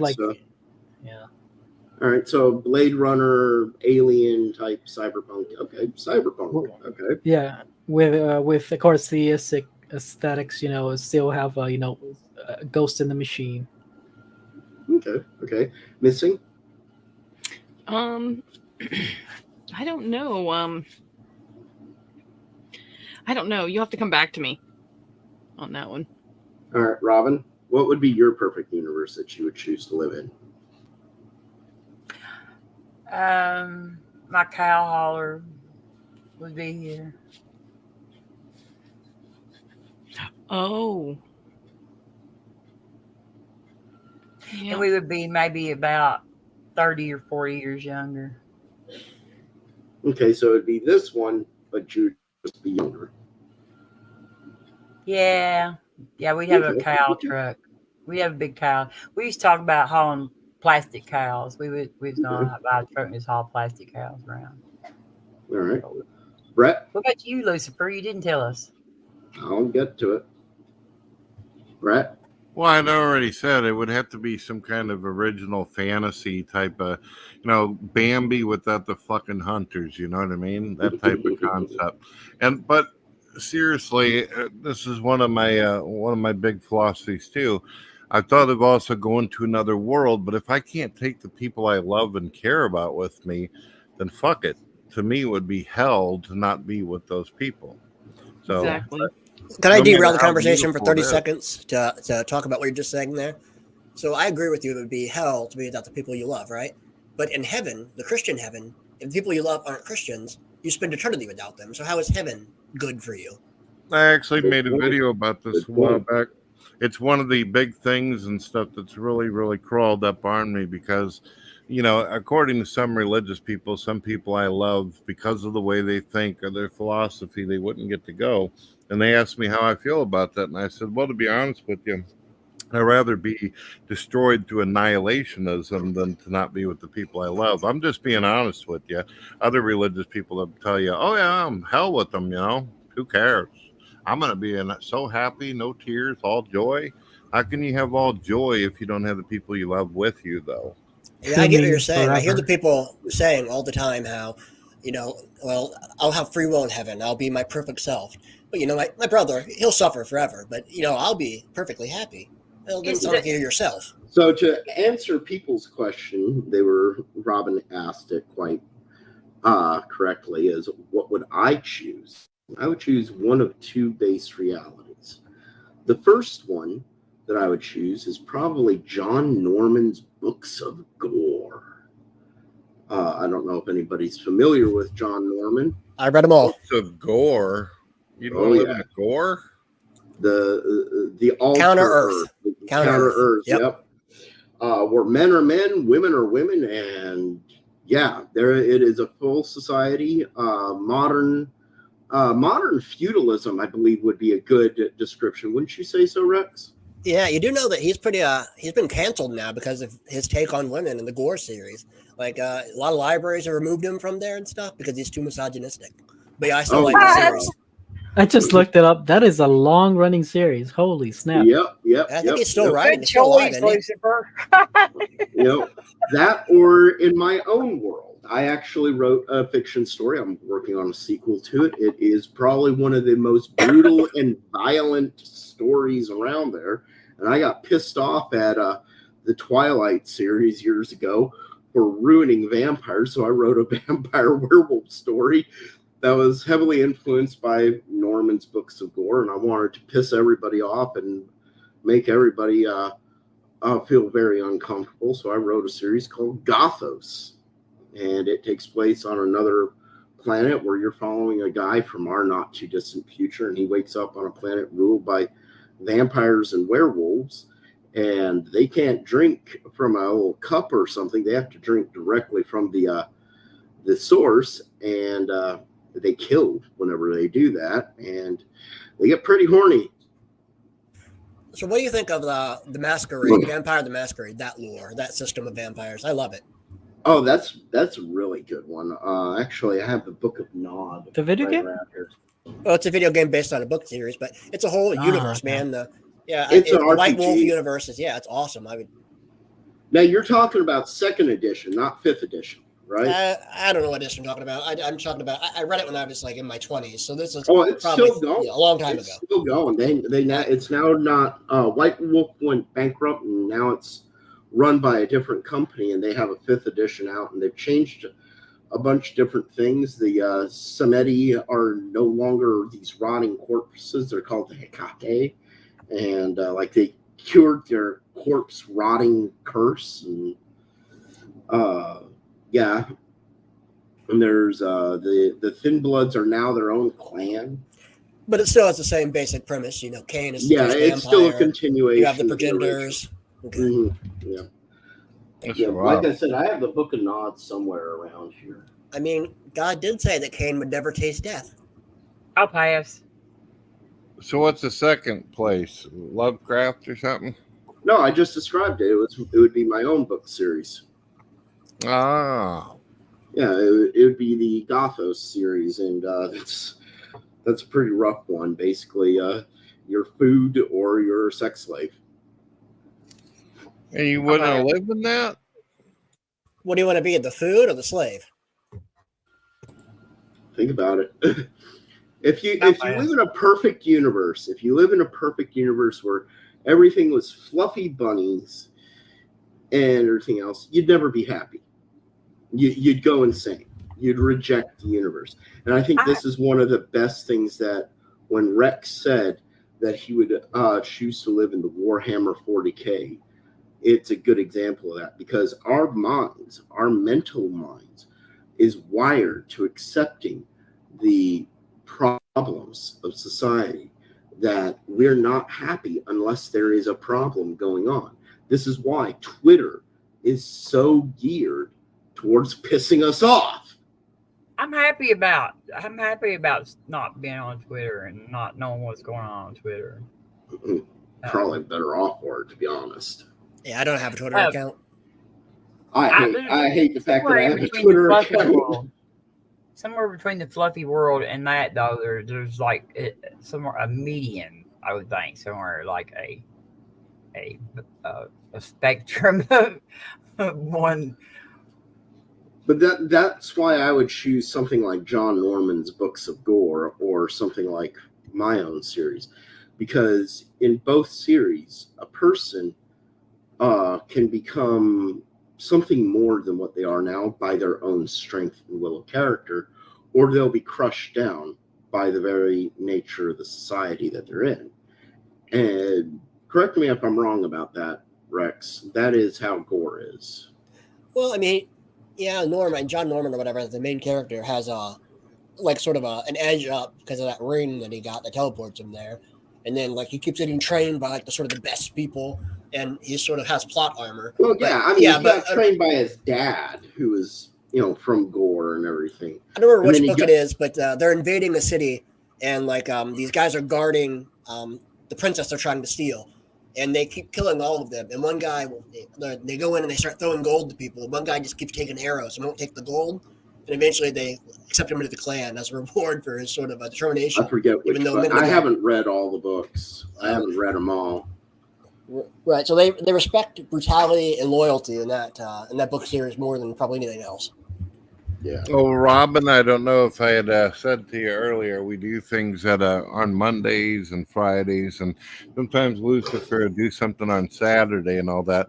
But I usually do things 7 p.m. Central, Monday and Friday. I hope you continue to come back, as well as Miss and Mod. Sorry, things got a little rough. We do have kind of this initiation thing when someone first comes on, they get put on the hot seat. But usually every time afterwards, it's friendly.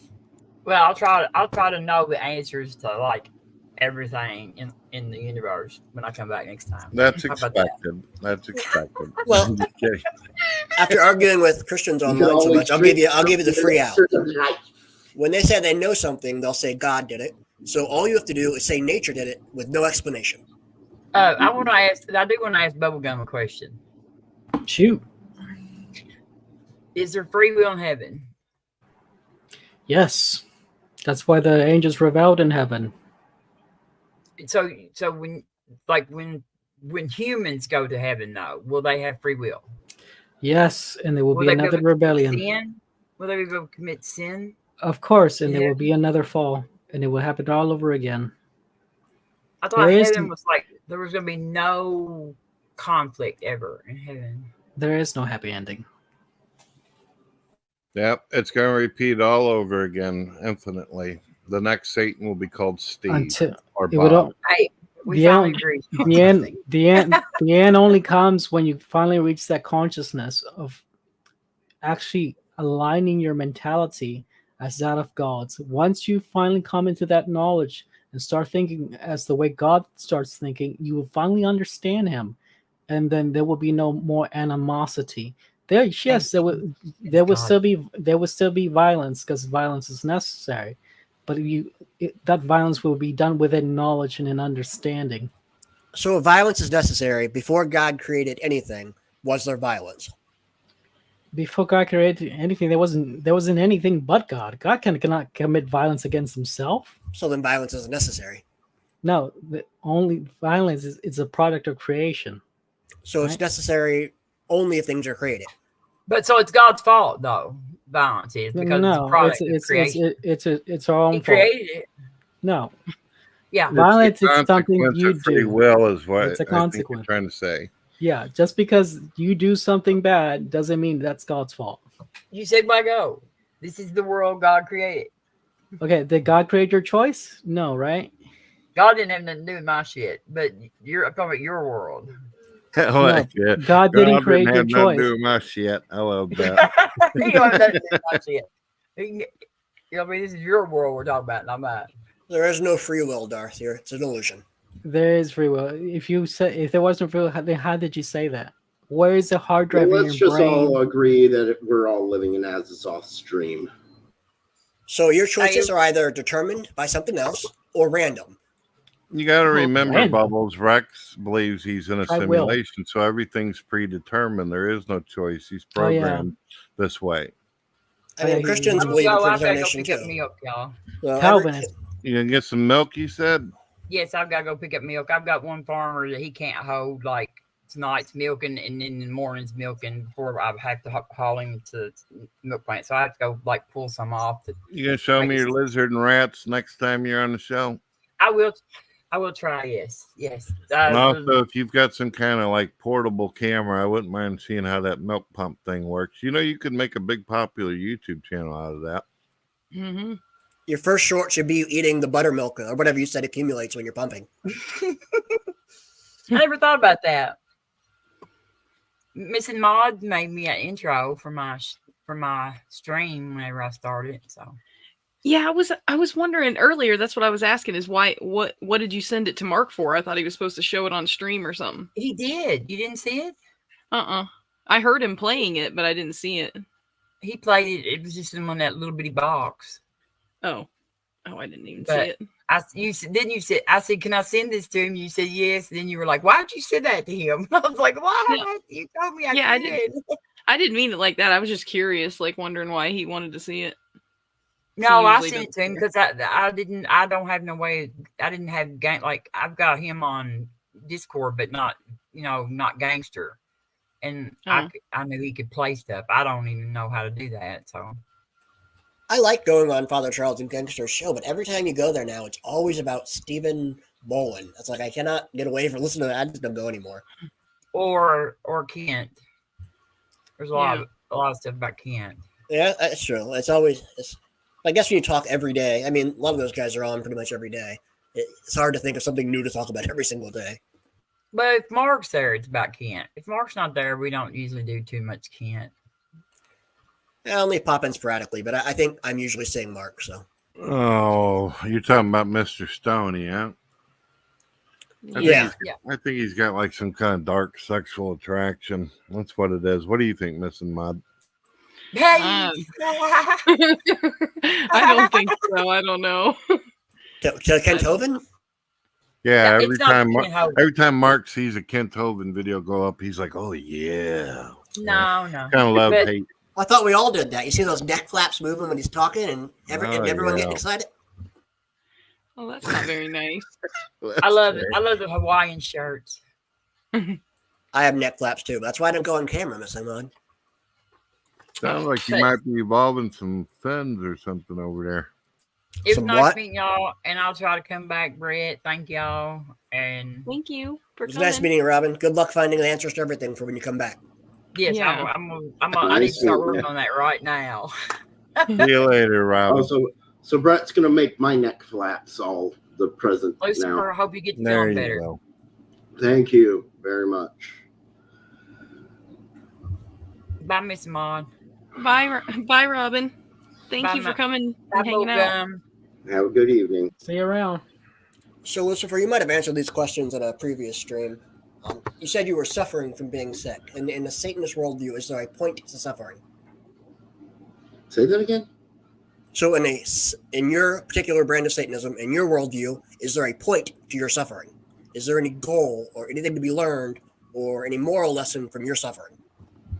Of being sick? Sure, from a Christian, there's a moral lesson to suffering. He's wondering what your moral lesson for suffering is. Where does it come from? Is there an evil fucking asshole somewhere that's like saying, "I'm going to make Lucifer sick today"? No, there's no point in it. It's just life. And bad bread. No. Right, and it could be that suffering is entirely arbitrary. That would be fine. Suffering is just a consequence of being a biological organism. Yeah. That's basically, you can't get away from it. What about morals? Where do morals come from in your worldview? Morality is a lie. Rex, I don't know why this gets you so excited talking about this type of thing. If you're in a simulation, then you've been programmed and predetermined to suffer. So, I mean, my goodness, why is it so surprising for you? Well, I think I'd have to get in some deep theological stuff here, but essentially I think that it is each time we go through a simulation, we are learning moral lessons. And so the goal of the simulation is to come out more morally sound than you went in. So if you end up getting a cold like he does and your throat's sore and your head feels like it's going to fucking blow up, that's just the developer trying to show you how it works better in the program. It is a consequence of the nature of reality. It is not directly programmed. It's all good.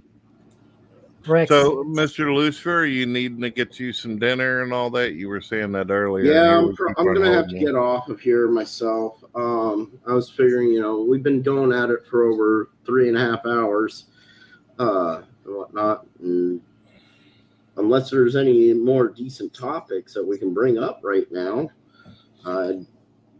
Rex could probably throw some stuff at you if you're interested in some more topics. Well, if he wants to ask me a question, I'm more than happy to answer.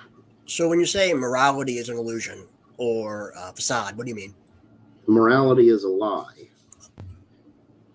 Okay, what do you mean by that? Well, I threw a link up in the private chat if you want to click on it. So how are you defining their morality there, Rex? How you define that? I think morality is a natural law. Yeah, but what is that natural law? If you don't know what the term means, then you're just being obtuse. A natural law is like any other natural law, like gravity or heat equilibrium. Yeah, but what is it, though? It's kind of begging the question. Because if it was like, gravity is a natural law, somebody could give me the equation for that, right? So, like, what is this natural law that you speak of? No, it's just a product of reality. It is a natural law. Yeah, but what is it? A product of reality. I don't understand. Yeah, I'm being as clear as I can be. You're not. That's the thing. You're just saying there is this law. Okay, what's the law? A product of reality, like all other laws of reality. What is this product of reality? I can't keep responding to you the same way. I'm not going to. So you It's can ask a 'cause different question, or All right, 'cause your so we're question talking begging, about my guy. morality, and you're saying that morality is a product of reality. When we ask, what is morality being a product of reality is, can you define that a little bit better there, Rick? So for any given situation, there is an optimal solution. Okay. With given perfect knowledge, one could ascertain what the perfect solution to every given situation is. And so we could align ourselves in accordance with that optimal solution. So you just like whatever somebody thinks is the best answer according to their knowledge, which would make it subjective because Nope. it's only based on their knowledge. Nope, I'm saying given perfect knowledge. So I do not have perfect knowledge. Nobody has perfect knowledge. That's the problem. Well, Christians think God does. But we're going by your worldview, not by the Christian worldview. Then reality has perfect knowledge. So in your worldview, you require perfect knowledge, and that's the problem. Nobody has perfect knowledge. Nope, we are aiming to make our actions align so that they are the optimal solution to any given problem. See, optimal is there a way that you can dependent. actually see the coding of the simulation? The simulation, yes. Reality, no. But you believe that our reality currently is a simulation, am I correct? Yes, but for the sake of conversation, when I have this with people, when we're talking about reality as in what ultimately exists, we probably don't mean anything different. Okay, but if we're living in a simulation right now, is there a way that we can actually see the coding? No, not from within the simulation. Okay. But we can see glitches in the simulation, right? I'm in the air on that. I've never seen a glitch in the simulation, but I don't see it as an impossibility. I mean, if it was a simulation, there would need to be a glitch at one point or another. Why would there need to be a glitch? Unfortunately, if you were born in a simulation and existed in it all of your life, glitches might seem like the natural thing that's supposed to be happening. You wouldn't be able to differentiate it. Well, if we were living like in the Matrix, I mean, if you remember the movies The Matrix, a glitch could be something like deja vu. That's what I was going to say. Right. So we couldn't distinguish that from reality. Right. Well, but how would you be able to know that that's actually a glitch? Why wouldn't you just do what scientists do and throw some bullshit out there about why it actually happens? It's a chemical imbalance. It's a hallucination caused by a chemical imbalance because just your brain doing structure recognition and just reminding you of something you might have seen when you were 5. Some therapeutic shit. All I know, Rex, if the world is a simulation, I'ma keep it real. How do we know that if we're in the simulation that suffering isn't part of the glitch? Suffering is a part of reality. And when I say reality, I mean what actually exists. It is just a consequence of existence. Just a consequence of existence. That sounds like our consequence of free will there, Darth, doesn't it? Yeah. Reality is reality. How could you ever deny reality? It is reality after all. Agreed. See, you got it. It's a tautology, though.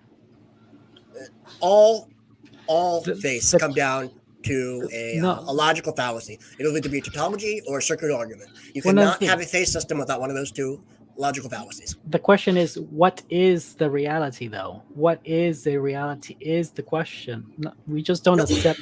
I am agreeing that it is a tautology. I am not disagreeing with you. But I am saying that you cannot form a worldview without breaking standard logic. You must either commit a circular reasoning or a tautology. Okay, then give me a worldview that doesn't have one of those two things. Damn it, Lucifer, where's Keanu Reeves when we need him? Okay, for example, how does one logic? What is necessary for logic, right? So when we do the simple formulation of A equal A, the simplest formulation of logic, why is A equal A logical? Is it because we simply accept it, or is it because there's something more fundamental? I wanted to say the missing mod that normal people are not welcome into this room. Only crazy, weird, and unusual is what I accept. Oh, Dan is very unusual. Oh, a dog. He's a really nice guy. Puppy dogs. Oh. We don't need no stinking normal. So I don't mind answering questions, but I really do want to ask Lucifer. So you don't think that things are moral at all?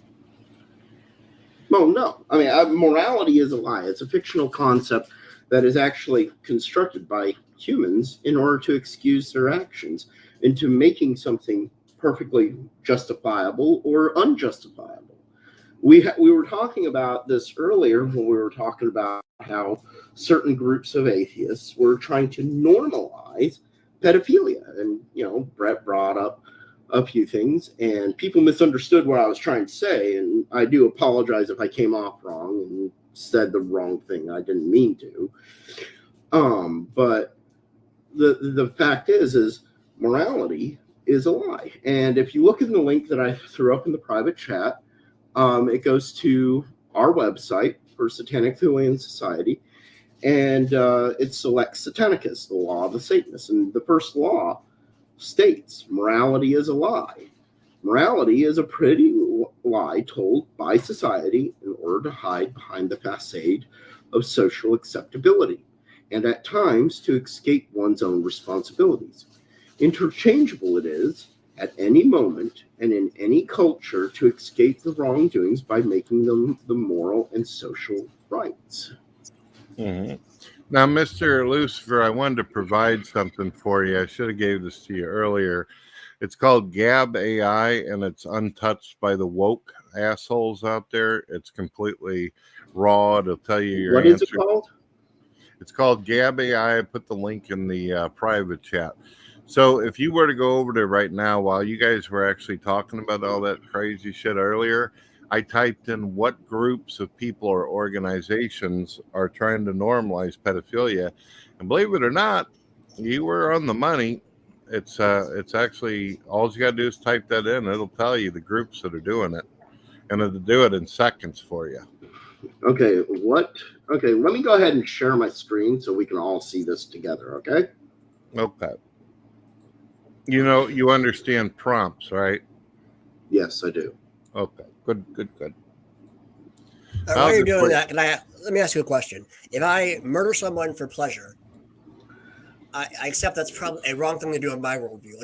In your worldview, how do you equate my action? What have I done?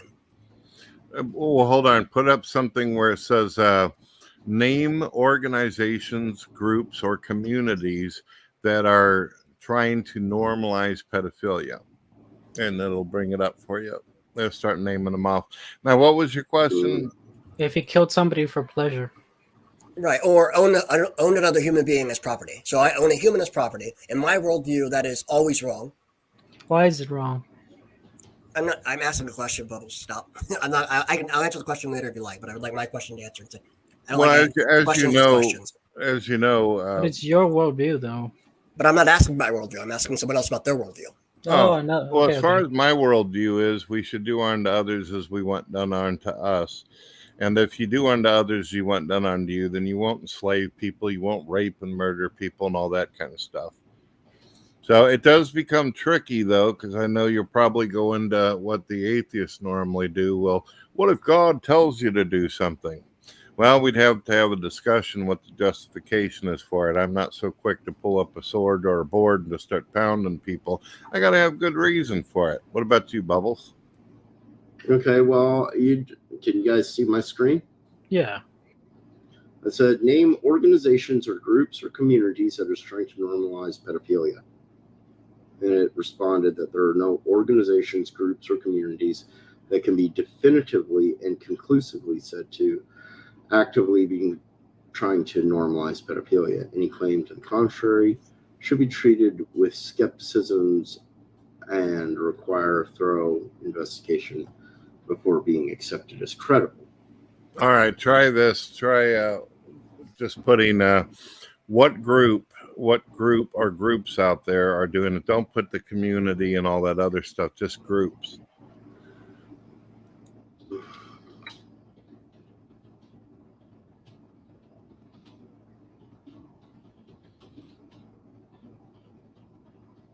All right. As to your question there, Rex, No, I'm not a moralist. Right, yeah. I kind of knew like what your answers, what Brett's answers would be based on listening to talk before. I'm just not sure from someone who thinks morality is entirely a lie, how negative or what we would consider an immoral action. How would I just where's the starting point for judging our actions? I suppose. Well, it's simple. Lucifer does actually have a point, though. I mean, you're asking biblical views on that. Obviously, a person who's a Christian or a theist is going to hold to objective morality. But if you want to go based on subjective morality of humans, that is a man obstruction or a construct. Men will justify every evil and horror that they do. That's even said in the Bible. Exactly. I don't disagree, but I guess let me break it down to a very simple question. How do I know if I'm doing something wrong? By whose worldview? By mine? Lucifer. I'm asking Lucifer. How do I know I'm doing something wrong? Well, do you have your own set of moral codes? Basically, do you have something like this? This is what we call the Lex Satanicus.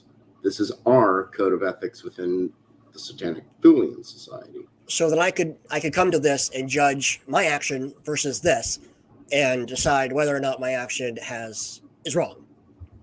That in theory, most religions have some version of this. The 10 Commandments, the 9 Satanic Statements, and 11 Satanic Rules of the Earth, and 9 Satanic Sins. I'm pretty sure Islam has their own version. Judaism, Buddhism, Wicca has the Wiccan Ready. What is your code of ethics? That would be how you would measure your morality. Correct. And this is something that most atheists, hang on, I'm going to stop sharing really quickly.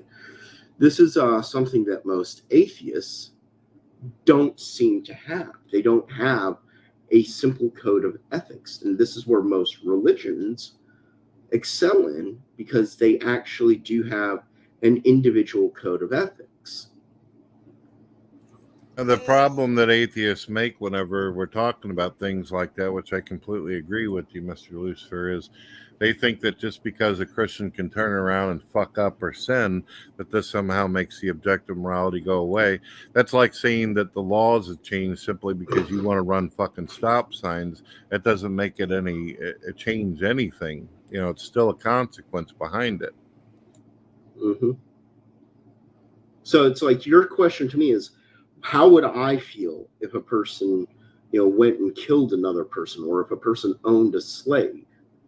Well, me personally, I'm not for going and just randomly killing people, but I'm raised in America, so I'm raised with American ethics. That would be a cultural set of morals. Even our cultures have a set of moral ethics.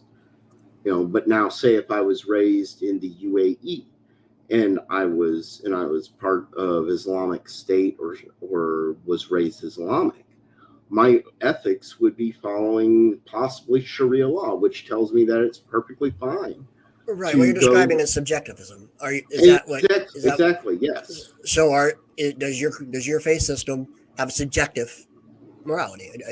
Do they think the morality is subjective? I mean, I know you're saying it's a lie, but they got those code of ethics. Those what do they call them? He just had them up. The Lex Satanicus. I have it pulled off of my screen. Yeah. But that's very. I don't know what the hell's going on with Gabby. Earlier I asked it a fucking question. It gave me a huge list of organizations and groups that participate in normalizing pedophilia. Yeah, but now I'm not getting that. Bullshit. They probably changed. It's not giving me nothing now. I don't know what the hell's wrong with it. Well, they do have mods moderating this, so they probably saw that somebody. Well, I could possibly go to Aria, which is I'm using a new. I'm using Opera, which is a different browser system. Well, it shouldn't have anything to do with how the AI responds. It's simply supposed to fucking give you the information, but I think these AIs are somehow fucking with each other, the ones that are online, and they're teaching each other to protect liberals from their sick fucking thoughts, I think. Yeah. I'm not sure you remember. No, I mean, to answer Rex's question, could you repeat really quickly so I can answer it as best as I can? Can you repeat the base question? Is owning another human being as property wrong? No, technically. Because when you think about it, if you can own an animal, like a dog or whatever, you know, if you can own animals like dogs, cats, pets, animals, humans are nothing more than an animal. The only difference between a human and an animal is our religious and intellectual advancement. But even that doesn't really stop a lot of people. Slavery was legal up until maybe about a little over 100 years ago. In America, we had slavery all the way up to the 1880s. America was one of the first countries in the world to do away with slavery following Great Britain. You know, it's really sad. This was one of the favorite debates of Richard Dawkins, the Pope of Atheism. He loved bringing up, oh, the Bible has slavery in it. That's so evil and horrible. They found out recently in the last couple of years that his family owned a plantation with over 1,500 slaves. And that's where he got his inheritance and the money so he could go on to be the scientist that he is. So now he's got to pay fucking reparations for it. I think that's unfair too, don't you, folks? You think paying reparations when you've never been a slave owner, and most of the people that are alive now never been slaves in their fucking life, but somehow you got to pay for some shit about their ancestors a long time ago? How do you feel about that? I agree with that, with what you said. I mean, was Richard Dawkins one of these crowd members who said like white folks better pay up than reparations? No, he never really pushed that kind of shit. There's a lot of dumbasses out there. Like there's this woman on The View constantly babbling about how there should be reparations. Well, she just recently went to this genealogy company where they checked her DNA and her history and found out that basically her grandparents were great-great-grandparents were white and shouldn't actually owned a plantation. So now she doesn't want to do reparations. Of course not, because she'll have to fucking pay. Mm-hmm. Wasn't that Whoopi Goldberg? No, it's the other one that's constantly fucking babbling. I can't watch The View for too long. It gives me suicidal thoughts. So I try not to watch it for too long. But the thing is every single racial culture in the world has at one point in time been slaves to another ethnic culture. And white people were slaves to black people. And people don't want to believe me on that. Look at the Barbary slave trade. The only way that ended was when the U.S. Marines finally came in on their first inaugural mission and ended the Barbary slave trade once and for all.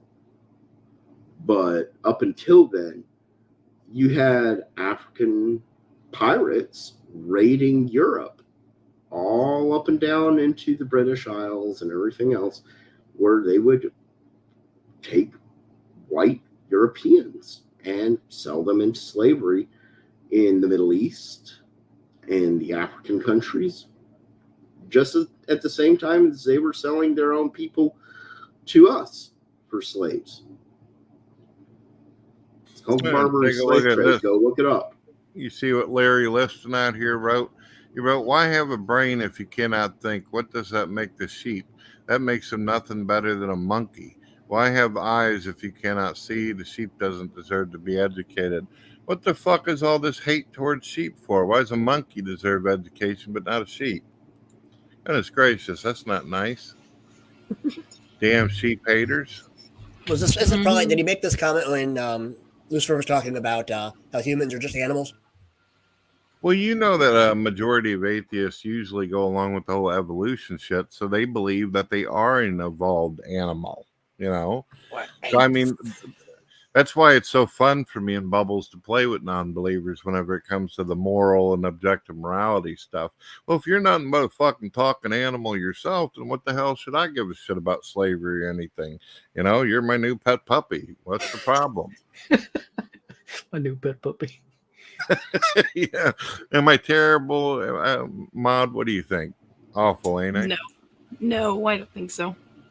I assume that you're cognitively normal, so you should have empathy. Relatively. That's why you should care. Oh, hell no. You didn't just call me normal. I said cognitively normal. You know, I am not cognitively normal, so I make that distinction. All right. Very good. You know, Jeffrey Dahmer had empathy. Doesn't mean empathy makes you a better person. And he also like catch up with his human. Oh, you're muted there, Lucifer. Sorry, Jeffrey Dahmer had empathy all the way up until he was scarfing his victims. He had to lure them in somehow. I think he had a lower empathy. I'm not sure. I don't know his diagnosis, but yes, people with empathy can still do awful things. That's obvious. Can you empathize with a cow that you're eating for a steak? We can both agree the cow is delicious. Yeah. Do I have empathy and I don't empathize feel with bad at my all. hamburger? Mm-mm. So none of you are vegetarians? Nah. Well, I think that one can have empathy because I whenever I was younger, I seen cows running around and shit like that, and especially the young cows, fed them and all that. So you got to kind of push it out of your mind. If you're gonna eat beef, if it's just too much of an addiction for you, then don't look into those cute little cow eyes and shit, or it's gonna fuck you up. Bad burger. Well, let's put it this way. I've actually been in the blood pit in the abattoir, and I've actually done a bit of throat cutting there. So Yeah. I've seen the animals. I've seen the animals, and it hasn't thrown me off of eating them. Yeah, because like you're not cute enough for me, fucking cow. Yeah, like the Islamic butcher system is a bit. It's strange because it is ritualistic, opposed to just the corporate. It just slam him in the head next, slam him in the head next. In Islam, you kind of we're about to kill you, and we're gonna sing you some verses. It's a bit strange. I mean, it was humane for the time, but for our time, it is not the most humane way to kill things. I agree. I don't know. There's like an air about it, It's like why are we kind of ritualizing this kind of thing? I do. It's kind of weird. You know how the Japanese people kill fish? They put a wire down their spine like immediately, so it makes the fish taste better, but it's also really gross to see. Oh, did you guys hear the good news? Apparently, they all of the Supreme Court said, nope, you can't fuck with Trump on the ballot anymore. So now none of these states can fuck with them anymore. Oh yeah, that's pretty funny. The fact that they did that. But all right, guys, it's been about 4 hours. I think we should wrap this up. Yeah, I gotta go. All right. Well, I'll see you guys on Friday, 7 p.m. Hopefully you'll be there. We'll talk some more simulation. And Saturday at Saturday, same bat time, same bat channel.